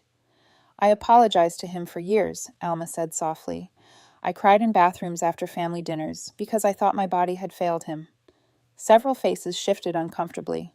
"I stopped pursuing my career because I thought I owed him stability after disappointing him privately." Damon closed his eyes briefly. Alma continued anyway. "And all that time he already had a son." No one interrupted her, because the horror of it required silence. Grant suddenly leaned forward sharply. "Enough. Damon made mistakes, but this attempt to publicly destroy our family helps no one." Alma slowly turned toward him. Then calmly she reached into her folder. "One more thing," she said. Rachel already knew what it was. Grant didn't. Alma placed a small digital recorder onto the glass table. Damon's face changed instantly. "No," he whispered. Alma pressed play. Static crackled briefly. Then Grant Whitaker's voice filled the room clearly. "Keep the wife docile. She's useful." The silence afterward was absolute. Grant looked physically stunned. Several board members stared at him in open disbelief. Julian leaned back slowly in his chair. And for the first time that night, even Damon looked afraid of his own father, because the illusion was finally dead. Not cracked. Dead. Julian folded both hands calmly atop the table. Then he looked directly at Damon Whitaker and said the sentence that shattered the last remaining piece of his control. Pending full investigation, Julian said coldly, "You are suspended immediately." By Monday morning, Whitaker Holdings was everywhere. Financial blogs, business podcasts, cable news panels, corporate ethics investigation rocks, Whitaker Holdings, executive misconduct allegations, raise governance concerns. Sources suggest long-term concealment inside Whitaker family. Alma stared at the television in her Boston apartment, while reporters stood outside the Manhattan headquarters Damon once walked into, like a king. Now he entered through underground parking garages, avoiding cameras. Rachel walked into the living room carrying coffee and tossed a newspaper onto the table. Damon Whitaker suspended pending internal review. Alma looked at the headline for a long moment. A strange ache settled in her chest. Not satisfaction, not grief, something emptier. Because once revenge fantasy becomes reality, it stops feeling cinematic. It just feels sad. Rachel sat beside her. "You okay?" Alma nodded slowly. "I thought this would feel different." Rachel handed her coffee. "That's because you're not cruel." The apartment phone buzzed. Unknown number. Alma almost ignored it. Almost. Then she answered. "Hello, silence." Then Evelyn Whitaker's voice. "We need to speak." Alma closed her eyes briefly. Even now, Evelyn sounded composed enough to host a charity luncheon. "What do you want?" "You've made your point." The sentence instantly hardened something inside Alma. My point, Damon has lost his position. The company is under investigation. The family name is being dragged through the media. Still no apology. Still no accountability. Only reputation. Alma stared out the apartment window at the gray Boston skyline. For 10 years, she said quietly, "You watched me blame myself for a lie your family created." Evelyn inhaled sharply. "We did what we thought was necessary." "There it is again," Alma whispered. "You keep talking about survival like it excuses cruelty." Silence. Then Evelyn lowered her voice. "Think carefully before you destroy everything permanently." Alma almost laughed. "You still think I'm the one destroying it." She ended the call before Evelyn could answer. Rachel studied her carefully. "How do you feel?" Alma placed the phone down slowly. "Like I finally understand why Damon became who he is." Rachel raised an eyebrow. "He learned love from people who treat image like oxygen." The words lingered heavily between them. Later that afternoon, Alma walked alone through Boston Common, wearing sunglasses and a long camel coat, hoping anonymity might quiet the noise inside her head. But strangers still recognized her now, not as Damon Whitaker's elegant wife, as the woman at the center of the scandal. A younger woman passing by glanced at Alma carefully before saying softly, "You were really brave." Alma stopped walking. Because months ago, hearing that would have made her uncomfortable. Now it made her sad. She wasn't brave when she stayed silent. She was terrified. And somehow fear had looked graceful enough for people to mistake it for strength. Her phone buzzed again. This time it was Vanessa. Alma hesitated before answering. "Hi." Vanessa sounded exhausted. "Can we meet?" 2 hours later, they sat across from each other inside a quiet cafe near the river. The awkwardness between them was immediate. Not hatred, something stranger. Shared damage. Vanessa wrapped both hands around her coffee cup. "Noah keeps asking why cameras are outside our building." Alma's chest tightened painfully. "How is he confused?" Vanessa gave a tired laugh. "He thinks his father is some kind of superhero businessman. Now suddenly everyone's angry at him." Alma looked down quietly. Noah was innocent. That truth hurt every time she remembered it. Vanessa studied Alma carefully. "You really loved him, didn't you?" The question almost knocked the air from her lungs. "Yes," Alma admitted softly. Vanessa nodded slowly like she already knew. "I think that's what made it easy for him." Alma looked up sharply. Vanessa's expression carried no cruelty now, only honesty. "He always understood exactly what people needed emotionally," Vanessa said quietly. "That's how he controlled situations." Alma remembered every time Damon comforted her while secretly causing the wound, every careful embrace, every soft reassurance. God. Vanessa looked ashamed suddenly. "I need to tell you something." Alma waited silently. "Damon promised he was leaving you almost 6 years ago." The words hit hard, even though Alma expected them. Vanessa continued carefully. "He said the marriage was already emotionally over, that you both stayed together because separating publicly would damage Whitaker Holdings." Alma closed her eyes briefly. Another version of reality. Another carefully tailored lie. Vanessa swallowed hard. He kept saying the timing wasn't right. For 6 years, Vanessa laughed bitterly. Apparently, I wasn't the only woman he knew how to postpone. That sentence sat heavily between them. 2 women. Different lives. Same manipulation. Alma stirred her coffee slowly. "I hated you at first," she admitted quietly. Vanessa nodded. "I know. But now—" Alma exhaled shakily. "Now I think we were both trapped inside different versions of the same story." Vanessa's eyes filled slightly. That's exactly what it felt like. For a moment, neither woman spoke. Rain tapped softly against the cafe windows, while late afternoon traffic moved outside. Then Vanessa reached into her bag. "There's something else." She pulled out a black USB drive and placed it carefully on the table. Alma frowned slightly. "What is this?" Vanessa looked deeply uncomfortable. Things Damon didn't want anyone finding. Alma's stomach tightened instantly. What kind of things? Vanessa looked away briefly before answering. Messages, emails, photos. A cold feeling spread through Alma's chest. More affairs. Vanessa nodded slowly. Some with employees. Jesus. Alma leaned back in her chair. Vanessa's voice lowered. At first I thought I was special to him. Then I realized he recycled intimacy. The sentence was brutal because it was true. Damon customized affection, studied vulnerabilities, delivered exactly what each woman needed emotionally. Vanessa looked at Alma carefully. There was one girl who quit after threatening legal action, another who disappeared after signing an NDA. Alma felt sick. Not because she still loved Damon, because she finally understood the scale of him. This wasn't one betrayal, it was a pattern, a system. Vanessa pushed the USB closer. You should have it. Alma stared at the drive without touching it. Why are you giving this to me? Vanessa's eyes hardened slightly. Because I'm tired of protecting him while he protects himself. The honesty in that sentence nearly broke Alma's heart, not for Damon, for all the women who learned too late that loving him meant disappearing piece by piece. Alma finally picked up the USB. It felt strangely heavy in her hand. Does Noah know anything? Vanessa's face softened immediately. No. A pause. And I don't know how to explain it to him. Alma looked down quietly, then softly said, You don't explain Damon to children. You protect children from becoming him.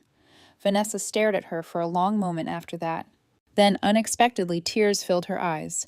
You know what's crazy? She whispered. I used to be jealous of you. Alma almost laughed. You shouldn't have been. No, Vanessa agreed sadly. I know that now. Outside the cafe, evening settled over Boston in soft gray shadows. For years, Alma thought survival meant being chosen. Now she understood survival sometimes meant choosing yourself before someone else destroys what's left. Vanessa stood slowly preparing to leave. Then she hesitated. There's one more thing. Alma looked up. Vanessa's expression darkened. The women in those files, she said quietly, some of them thought you knew. Alma felt the words hit deep. Of course they did.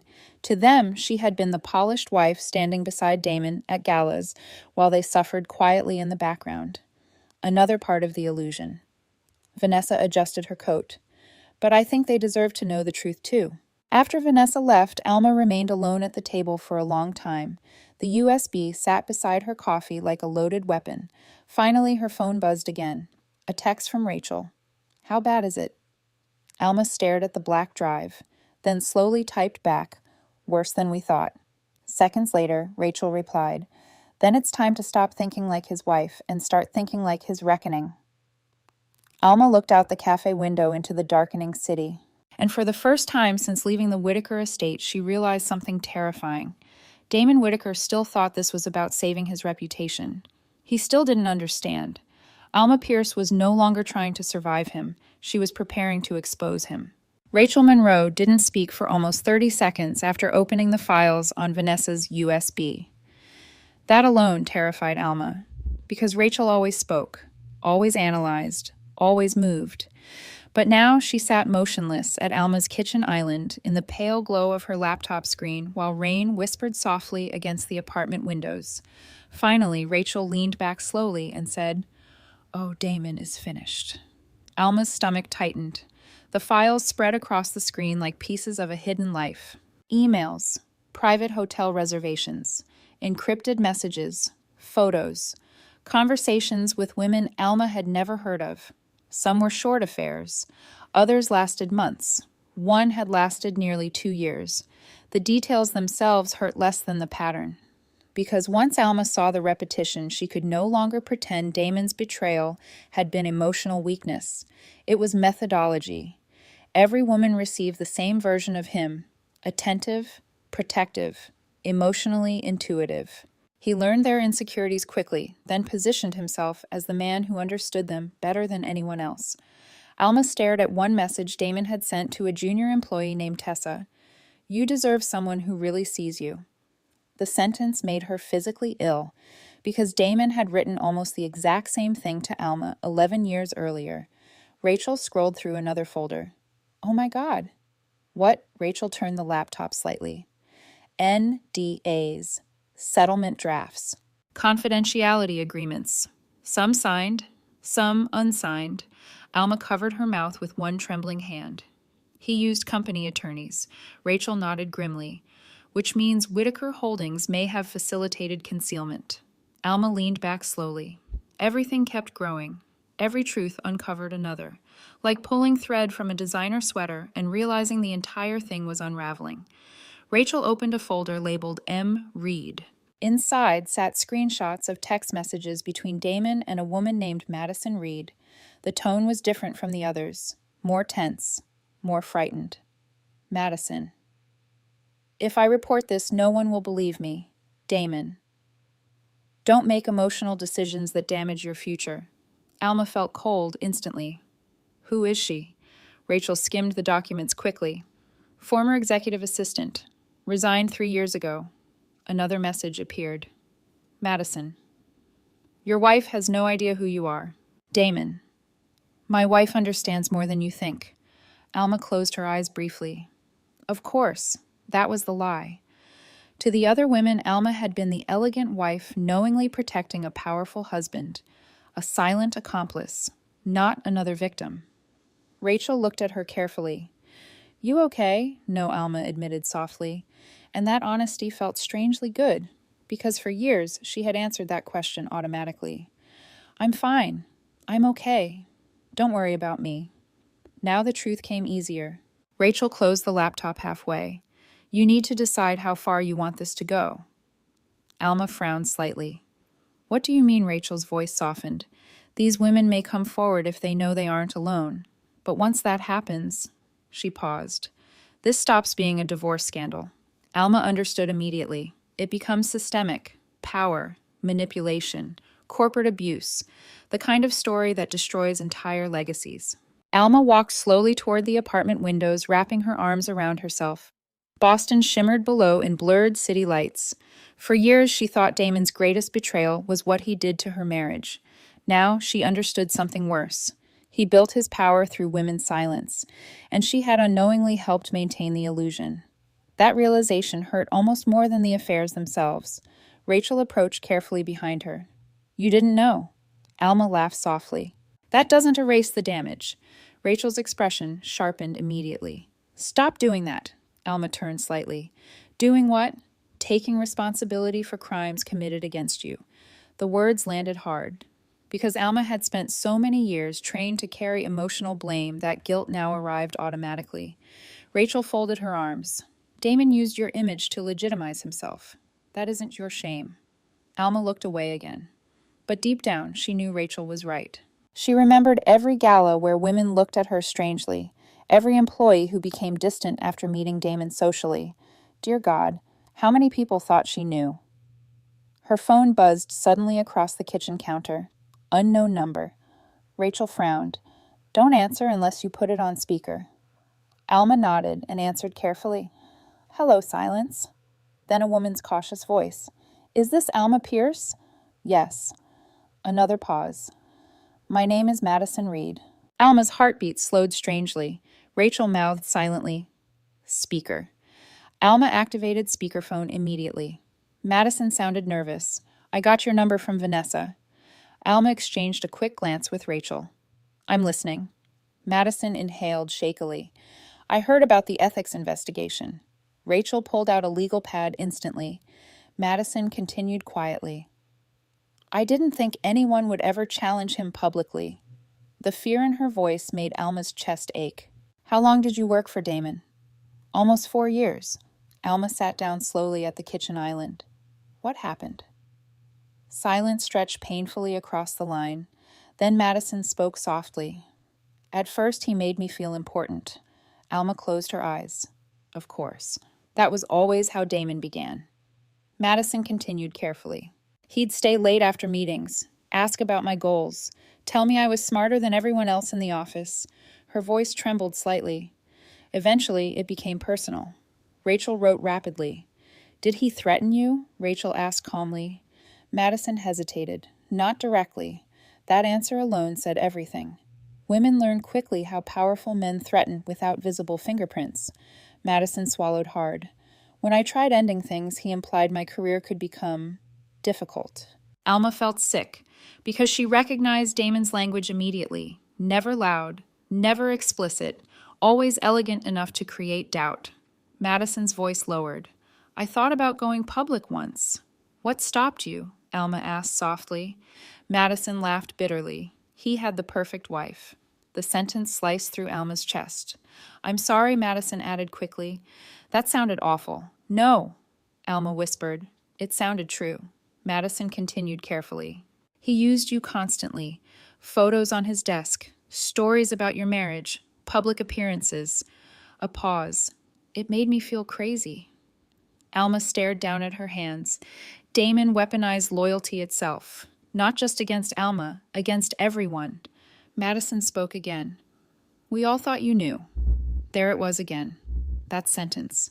The invisible role Alma had unknowingly played inside Damon's manipulation. Rachel leaned forward slightly. Madison, she said gently, would you consider giving a formal statement? Long silence. Finally. If other women do too. Rachel nodded slowly. Understood. Before ending the call, Madison said something that stayed with Alma long after the line disconnected. He doesn't destroy women loudly, she whispered. That's why it takes us so long to realize we're disappearing. After the call ended, the apartment felt painfully quiet. Alma sat motionless while Rachel organized notes. Then softly, Alma asked, How many women are there? Rachel looked up carefully. Enough. The answer hollowed her out, not because she still believed Damon loved them, because she finally understood he loved power more than intimacy. The women themselves were interchangeable. Validation, control, admiration, emotional supply. Alma suddenly remembered something Damon once told her during an argument years ago. You're the only person who truly understands me. At the time, she thought it was intimacy. Now she understood it was strategy. Make a woman feel singular enough, and she'll ignore evidence she's being treated like a pattern. Rachel suddenly closed the laptop sharply. What Rachel's eyes narrowed toward the apartment door. A knock echoed through the room. 3 slow knocks, heavy, controlled. Alma's blood ran cold instantly. Another knock followed. Rachel stood immediately. Neither woman spoke. Then Damon's voice came through the door. Alma. The sound of his voice in her private space again made her stomach twist violently. Please open the door. Rachel moved closer quietly. Do not open it unless you want to. Another knock, softer this time. Alma, we need to talk. Alma stared at the door while her pulse hammered beneath her skin. For 10 years, Damon always sounded calm before he became dangerous. And suddenly she realized something terrifying. He wasn't here because he missed her. He was here because he was losing control. The knocking came again. Slow, controlled, too calm. Alma stood frozen in the middle of her apartment while rain crawled down the windows behind her. Every muscle in her body tightened instinctively at the sound of Damon's voice outside the door. Rachel moved closer immediately. You do not owe him access to you. Alma nodded faintly, but her heartbeat still thundered violently beneath her ribs. Because trauma does that. Even after truth arrives, the body remembers fear. Alma Damon called again through the door, quieter this time. Please. Rachel lowered her voice. Your security cameras are recording the hallway, right? Alma blinked, then nodded. Good, Rachel said, and I'm calling Officer Price if he refuses to leave. Another knock interrupted them. Not aggressive. Worse. Gentle. Damon always understood that softness made people lower their defenses faster than anger.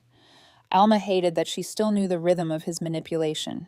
She walked slowly toward the door but stopped several feet away. What do you want? She asked without opening it. Silence answered first. Then Damon's voice. I miss my wife. The sentence almost shattered her, not because she believed him, because once upon a time, hearing those words would have healed her instantly. Now they only exhausted her. Rachel folded her arms tightly beside the kitchen island. Do not let him rewrite this, she whispered. Damon spoke again through the door. I know you're angry. Alma laughed softly. Angry. As if anger were the entire problem. Not betrayal, not manipulation, not 10 years of psychological cruelty wrapped in expensive affection. You don't get to summarize my pain into a mood, she said calmly. Silence again. Then, can we please talk face to face? Rachel mouthed immediately. No. But Alma remained still. Part of her wanted to see him. Not the version Damon performed publicly. The real one. The desperate one. Because she needed to know if remorse actually lived inside him somewhere. Slowly, Alma disengaged the upper lock but kept the security chain fastened. Then she opened the door slightly. Damon stood in the hallway, drenched from rain. His dark coat clung wetly to his shoulders, hair-damp exhaustion visible beneath his eyes. Months ago, the sight would have broken her heart. Tonight it only made him look human. Finally, not untouchable, not elegant. Just a man standing alone outside a door he no longer controlled. His eyes softened. Immediately when he saw her. "Hi," he whispered. Alma stayed silent. Damon looked past her briefly and noticed Rachel inside the apartment. His jaw tightened slightly. "Of course she's here." Rachel stepped into view instantly. "Yes," she said coolly. "Because unlike you, I don't abandon her after destroying her nervous system." Damon ignored her. His eyes remained fixed on Alma. "You look tired." The sentence almost made Alma laugh, because that was Damon's favorite way to avoid accountability. Frame her emotional response as fragility. "I am tired," Alma admitted quietly. "You made sure of that." Pain flickered across his face. Real pain. And God help her, part of Alma still hated seeing him hurt. That was the terrible thing about loving someone deeply. Sometimes your heart keeps reacting long after your mind escapes. Damon lowered his voice further. "I know I've made mistakes." Rachel actually scoffed aloud. "Mistakes," she repeated incredulously. "You emotionally imprisoned her for a decade." Damon finally snapped toward Rachel. "You've poisoned everything." "No," Alma said softly. Both turned toward her. Alma held Damon's gaze steadily. The poison was already there. "Rachel just taught me to stop drinking it." The words visibly stunned him, because Damon still expected the old Alma, the apologetic one, the emotionally exhausted one who folded whenever he sounded disappointed. He looked at her carefully now, like he was searching for the woman he used to control. "She's turning you against me," he said quietly. Alma almost smiled. "No," she whispered. "You just finally lost the ability to narrate reality for me." The hallway fell silent, except for rain tapping softly against distant windows. Damon looked wrecked now, not performatively sad, actually unraveling. "I loved you," he said suddenly. Alma's throat tightened painfully. Because she believed him. That was the tragedy. Damon probably did love her in the only way he understood love. Possession, dependence, emotional ownership. But healthy love doesn't require deception to survive. "You love needing me," Alma replied softly. His expression cracked. "That's not fair." "Fair," Alma shook her head slowly. "You let me believe I was broken while building another family." Damon closed his eyes briefly. "I never wanted Noah to happen like that," Rachel muttered under her breath. "Children usually require participation." Alma ignored her. "What did you want, Damon?" His answer came too quickly. "You." The simplicity of the word hurt. God. It still hurt. Damon stepped slightly closer to the door. "I know I handled everything horribly. I know I lied. But none of this changes what we had." Alma stared at him in disbelief. "What we had?" "Yes." She laughed softly, brokenly. "What we had was me slowly disappearing while you watched." Damon's eyes filled with frustration now. "You think everything was manipulation. Wasn't it?" "No." "Then what was real?" That question silenced him, and the silence told her everything. Because Damon could not separate genuine intimacy from control anymore. To him, protecting the marriage justified deception. Protecting his image justified emotional damage. Protecting stability justified rewriting Alma's reality. He truly believed outcomes mattered more than honesty. And suddenly, Alma saw the full tragedy of him. Damon Whitaker wasn't incapable of emotion. He was incapable of accountability without collapse. His voice lowered again. "I was trying to protect you." There it was. The sentence. The same sentence he always used. The one that nearly destroyed her life. Something inside Alma hardened completely. "No," she said quietly. "You were protecting yourself from consequences." Damon ran one hand through wet hair in frustration. "You don't understand the pressure I was under." Alma stared at him, and for the first time in their entire marriage, she truly wasn't afraid of his disappointment anymore. You had a son with another woman. Yes. You manipulated my medical reality. His silence confirmed it. You let me apologize to you for years. Damon's eyes dropped briefly. And then finally, he said the truth. I knew if you thought the fertility issues were mine.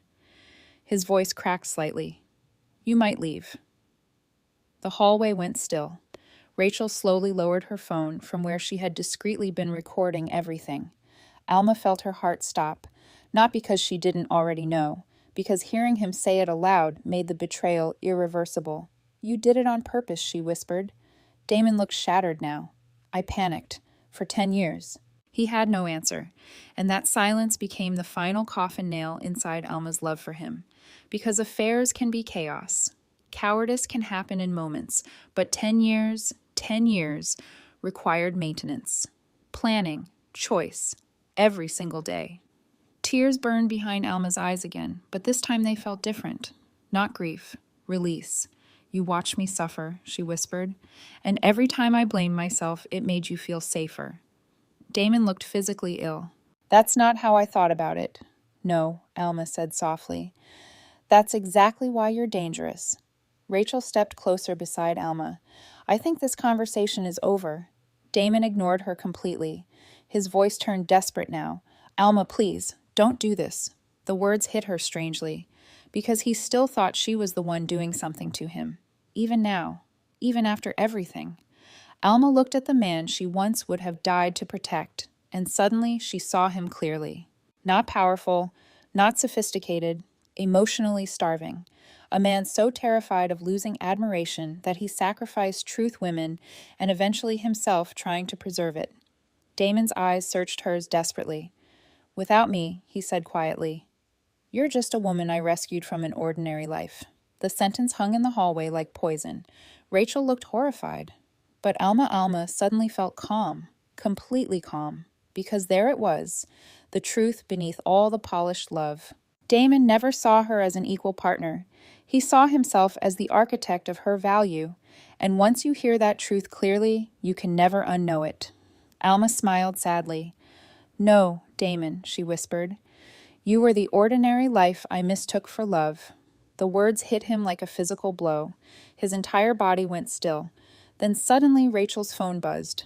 Officer Daniel Price was downstairs. Rachel had called him 20 minutes earlier. Damon realized it instantly. You called the police. Rachel's expression remained cold. You showing up uninvited after repeated requests for distance seemed worth documenting.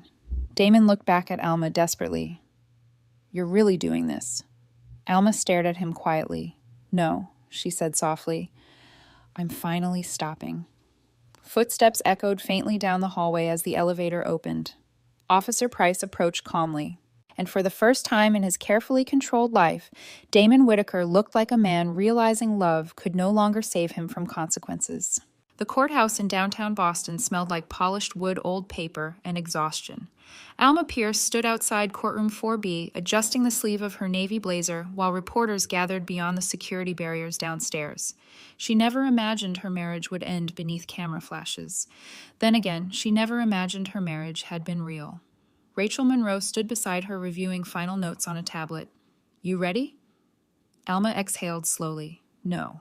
Rachel nodded once. Good. Overconfident people usually lose. That almost made Alma smile. Almost. Across the hallway, Damon Whitaker emerged from a private conference room beside his attorney Preston Hale. For one painful second, seeing Damon still affected her physically.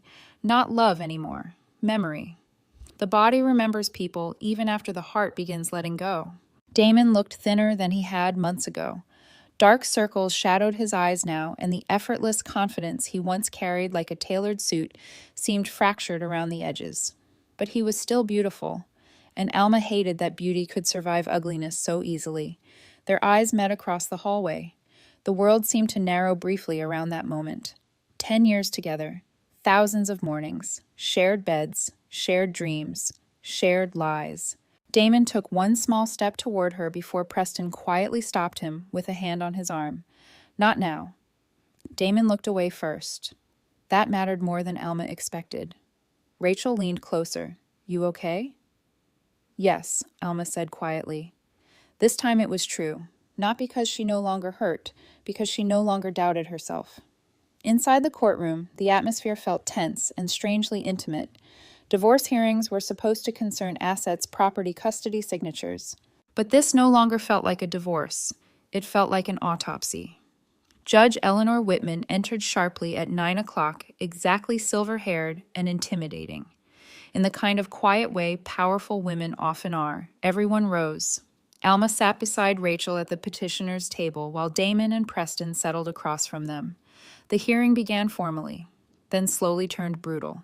Preston Hale stood first, tall, polished, expensive. The kind of attorney wealthy men hired when they wanted wrongdoing reframed as misunderstanding. Your Honor, Preston began smoothly. This marriage unfortunately deteriorated under significant emotional strain connected to fertility complications and personal incompatibility. Alma nearly laughed. There it was again.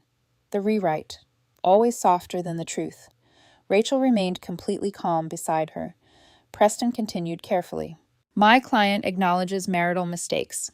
However, we intend to demonstrate that Ms. Pierce is weaponizing private family matters in a manner designed to publicly destroy Mr. Whitaker. Weaponizing. Interesting choice of word, because no one called Damon manipulative when he weaponized her grief for a decade. Rachel stood slowly. Your Honor, she said evenly. If telling the truth destroys a person, the problem is usually the person, not the truth. Several heads turned immediately. Even Judge Whitman looked interested now. Preston attempted a practiced sympathetic smile. This is still fundamentally a painful marital dispute. Rachel opened a file calmly. No, she said. It became something else the moment deception became systemic. Then the evidence began. Emails, financial transfers, medical concealment records, NDA drafts, recorded conversations. Each new document peeled another layer off Damon Whitaker's carefully constructed image. At first, Damon maintained composure, professional posture, controlled breathing, executive calm. But Alma noticed tiny fractures appearing, his jaw tightening, fingers clenching, eyes dropping during certain testimonies, especially when Dr. Malcolm Reeves took the stand. The elderly physician looked exhausted beneath the courtroom lights. Rachel approached him carefully. Dr. Reeves, she said, did you knowingly withhold accurate reproductive medical information from Ms. Pierce? Yes. The courtroom shifted immediately. Preston stood. Objection overruled, Judge Whitman said calmly. Rachel continued. Why Dr. Reeves swallowed visibly. Pressure from Damon Whitaker and his family. Alma looked at Damon instinctively. He didn't look at her. Rachel moved slowly through the evidence. Did Ms. Pierce ever demonstrate medical instability preventing informed consent? No. Did she ever authorize her husband to conceal her own medical results from her? No. The silence afterward felt enormous. Alma's chest tightened painfully, because hearing it publicly somehow made it more real, more horrifying. 10 years. 10 years stolen through deliberate manipulation. Preston rose again during cross-examination.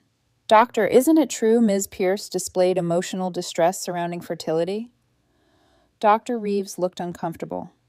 Yes. Preston nodded smoothly. So concerns about emotional reactions were not fabricated. Rachel objected instantly. Context manipulation. Sustained, Judge Whitman replied sharply. Then Dr. Reeves quietly added something that changed the room again. She displayed distress because she believed she was biologically failing her marriage. Silence. Pure silence. Even Preston stopped moving for a second, because cruelty becomes difficult to defend once spoken plainly. Later, Vanessa Hart testified.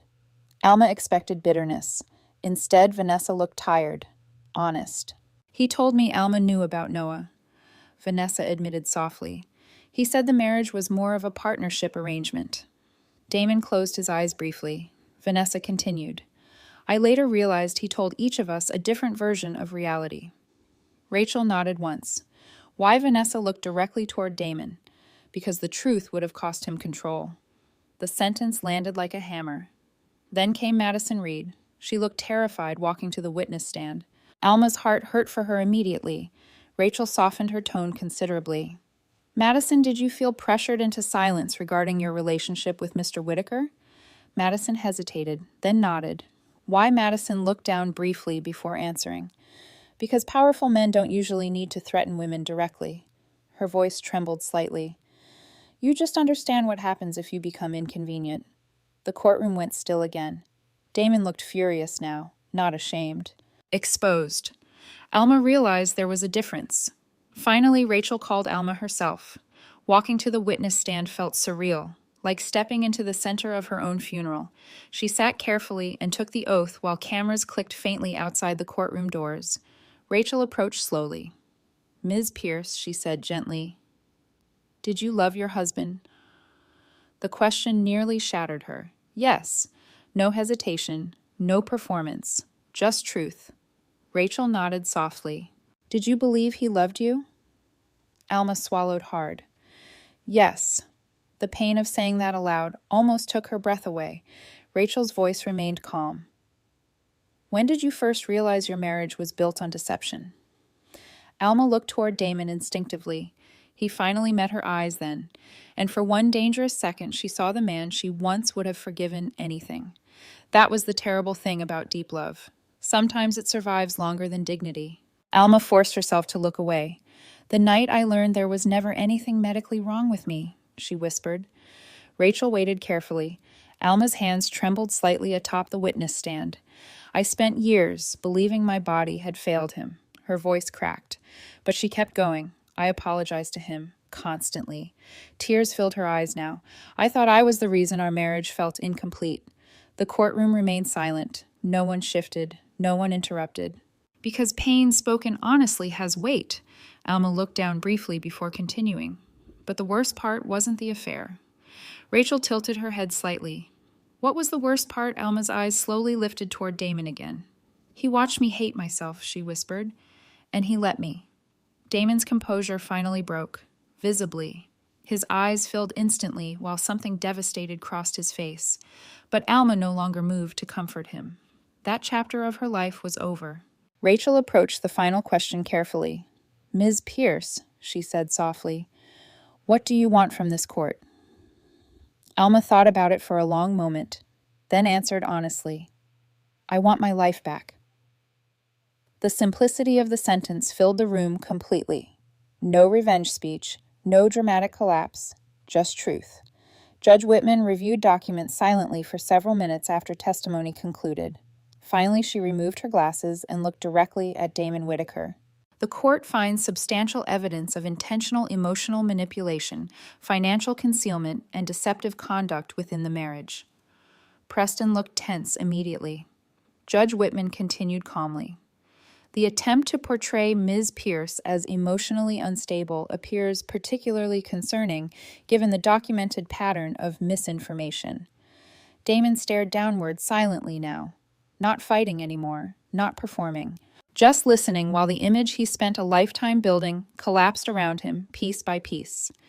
Judge Whitman finalized temporary rulings regarding assets' legal protections and disclosure requirements. Rachel squeezed Alma's hand quietly beneath the table. They had won. But victory felt quieter than Alma imagined. When the hearing finally adjourned, people slowly began leaving the courtroom.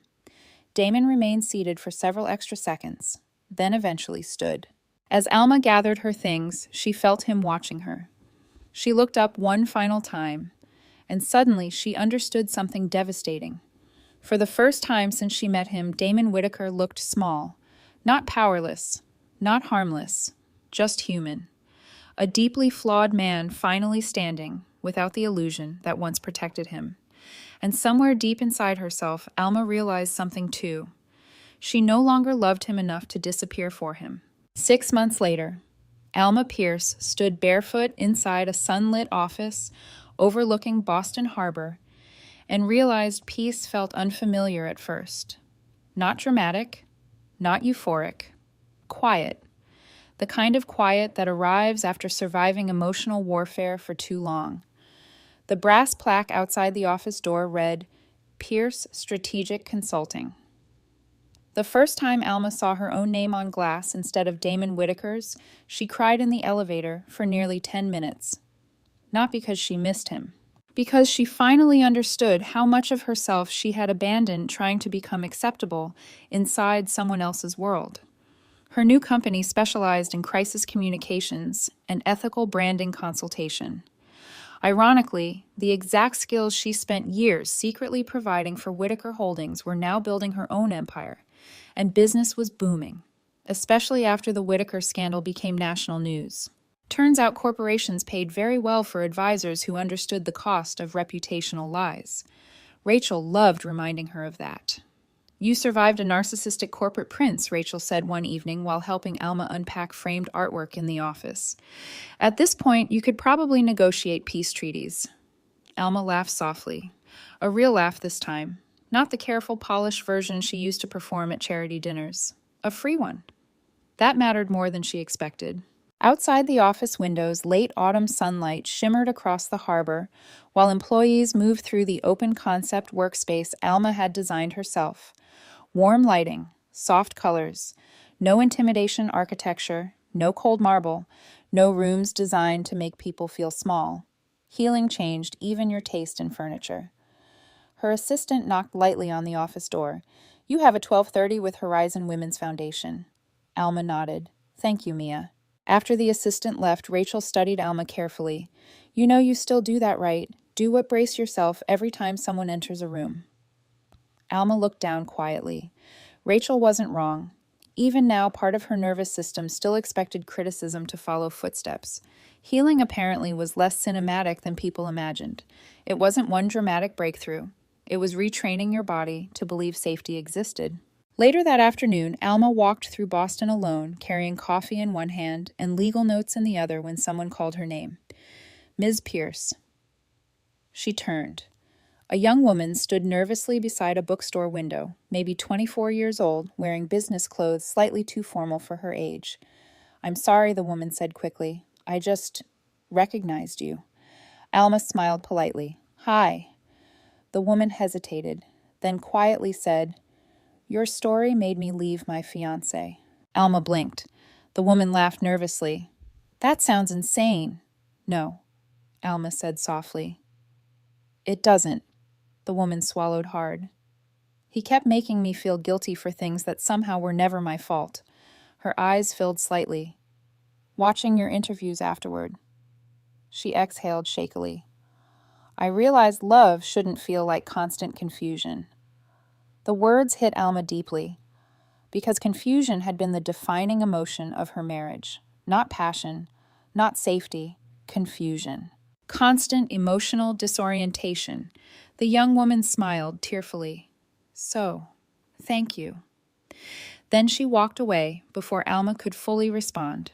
Alma stood motionless on the sidewalk for several seconds afterward. For years, she thought surviving humiliation made her weak. Now she realized survival sometimes becomes a map for someone else escaping. Her phone buzzed. "Vanessa." Alma answered immediately. "How's Noah?" Vanessa laughed softly. "Still obsessed with dinosaurs. Still refuses vegetables." Alma smiled automatically. Strange how healing rearranged hatred too. Months ago, hearing Noah's name shattered her. Now it simply reminded her that innocent people existed inside complicated damage. Vanessa's voice softened. "He asked about you yesterday." Alma blinked slightly. "Me, I told him you used to help his dad with work." A pause. "Was that okay?" Alma looked out toward the busy Boston street. "Yes," she said quietly. "That's okay." Vanessa hesitated. "Damon's asking if he can see you." The peace inside Alma shifted slightly. Not broken, just touched. She hadn't seen Damon since the courthouse hearing. Only headlines. Whitaker Holdings restructuring. Executive investigations. Board resignations. The family's social standing quietly deteriorating beneath public scrutiny. Damon himself had largely disappeared from public life. Part of Alma wondered if he finally understood what honesty cost. Another part no longer cared. "What does he want?" she asked softly. Vanessa exhaled. "To apologize." Alma closed her eyes briefly. Too late. The tragedy of some men is not that they never regret hurting people. It's that regret only arrives once consequences become permanent. I'll think about it, Alma answered carefully. That evening, Alma visited her mother's grave for the first time in nearly a year. The cemetery rested beneath amber autumn trees, while cold wind carried leaves across stone pathways. Alma knelt quietly before the headstone. For several minutes, she simply sat there in silence, then finally whispered, "I think I understand now." Her mother spent 30 years married to a man who constantly diminished her before cancer took her too early. Alma used to wonder why her mother stayed. Now she understood something painful. Women raised on survival often mistake endurance for love. Alma brushed fallen leaves gently from the gravestone. "I wish you had left sooner too," she whispered tearfully. The wind moved softly through the trees. And somehow, for the first time in years, Alma didn't feel abandoned. She felt connected to every woman who survived being emotionally reduced by someone claiming to love them. Her phone buzzed again later that night while she sat alone on her apartment balcony overlooking the city. Damon. She stared at the screen for a long moment before answering. Silence greeted her first. Then his voice. "Hi." He sounded different, quieter, not polished anymore, not powerful, just tired. "Hi," Alma answered calmly. A long silence stretched between them. Finally, Damon spoke. "I heard about your company." "Okay. They say you're brilliant." Alma almost smiled sadly. He sounded surprised, as if her intelligence only became fully visible once detached from him. Damon inhaled shakily. "I should have let you shine years ago." The sentence hurt unexpectedly, not because she needed validation anymore, because she once needed it desperately. "You didn't stop me from shining," Alma said quietly. "You just convinced me to make myself smaller so you could feel larger." Silence. Then softly, "I know." The honesty stunned her. Real accountability sounded strangely simple. No excuses, no manipulation, no emotional smoke, just truth. Damon's voice cracked slightly. "I loved you, Alma." She stared out over the glittering Boston skyline. "I know. And I destroyed it anyway." Tears filled her eyes unexpectedly, because that was the tragedy she would carry forever. Not that Damon never loved her, that he loved her selfishly enough to ruin her. Neither spoke for several seconds. Finally, Damon whispered, "Do you hate me?" Alma thought about it honestly, then softly answered, "No." The word seemed to break him more than anger would have, because hatred still carries attachment. But Alma had finally crossed into something freer, acceptance. "I hope you heal someday," she said quietly. Damon cried silently on the other end of the line. She could hear it. And once upon a time, that sound would have sent her running back to him. Now it simply made her sad. "Goodbye, Damon." Before he could answer, Alma ended the call, gently. Then she sat alone beneath the city lights with tears slipping quietly down her face. Not tears of heartbreak. Not anymore. These were mourning tears, for the woman she used to be. For the years she lost apologizing for wounds she never caused. For the version of love that taught her to disappear in exchange for belonging. But somewhere beneath the grief, another feeling finally bloomed fully. Peace. Real peace. The kind that arrives when a woman finally stops asking someone else for permission to matter. 1 year later, Alma Pierce stood backstage beneath warm studio lights, while a production assistant counted down quietly from 5. Across America, millions of viewers watched the live evening interview special titled "Breaking Silence, Power, Marriage, and Emotional Control." Rachel had warned her not to do it unless she was truly ready. "Public truth changes your life permanently," she said. But Alma no longer feared truth, only silence. The host, Diane Mercer, adjusted her earpiece while producers moved around the set with practiced urgency. "You okay?" Diane asked softly. Alma looked down briefly at her hands. No shaking anymore. That surprised her most. "Yes," she answered calmly. And she meant it. Out beyond the curtain, the audience applauded as cameras rolled live. Diane stepped onto the stage first, beneath soft golden lighting and a massive screen displaying Alma's name. Then Alma walked out. The applause grew louder. Not celebrity applause, something gentler, respect. Alma smiled faintly as she sat across from Diane beneath the bright studio lights. 1 year ago, she would have hated this attention. Now she understood visibility differently. Women are often taught silence equals dignity, but silence also protects predators beautifully. Diane began carefully. Alma, thank you for being here. Thank you for having me. The interview moved slowly at first. Questions about Whitaker Holdings, the scandal, the investigation, the divorce. Damon had ultimately lost his executive position permanently.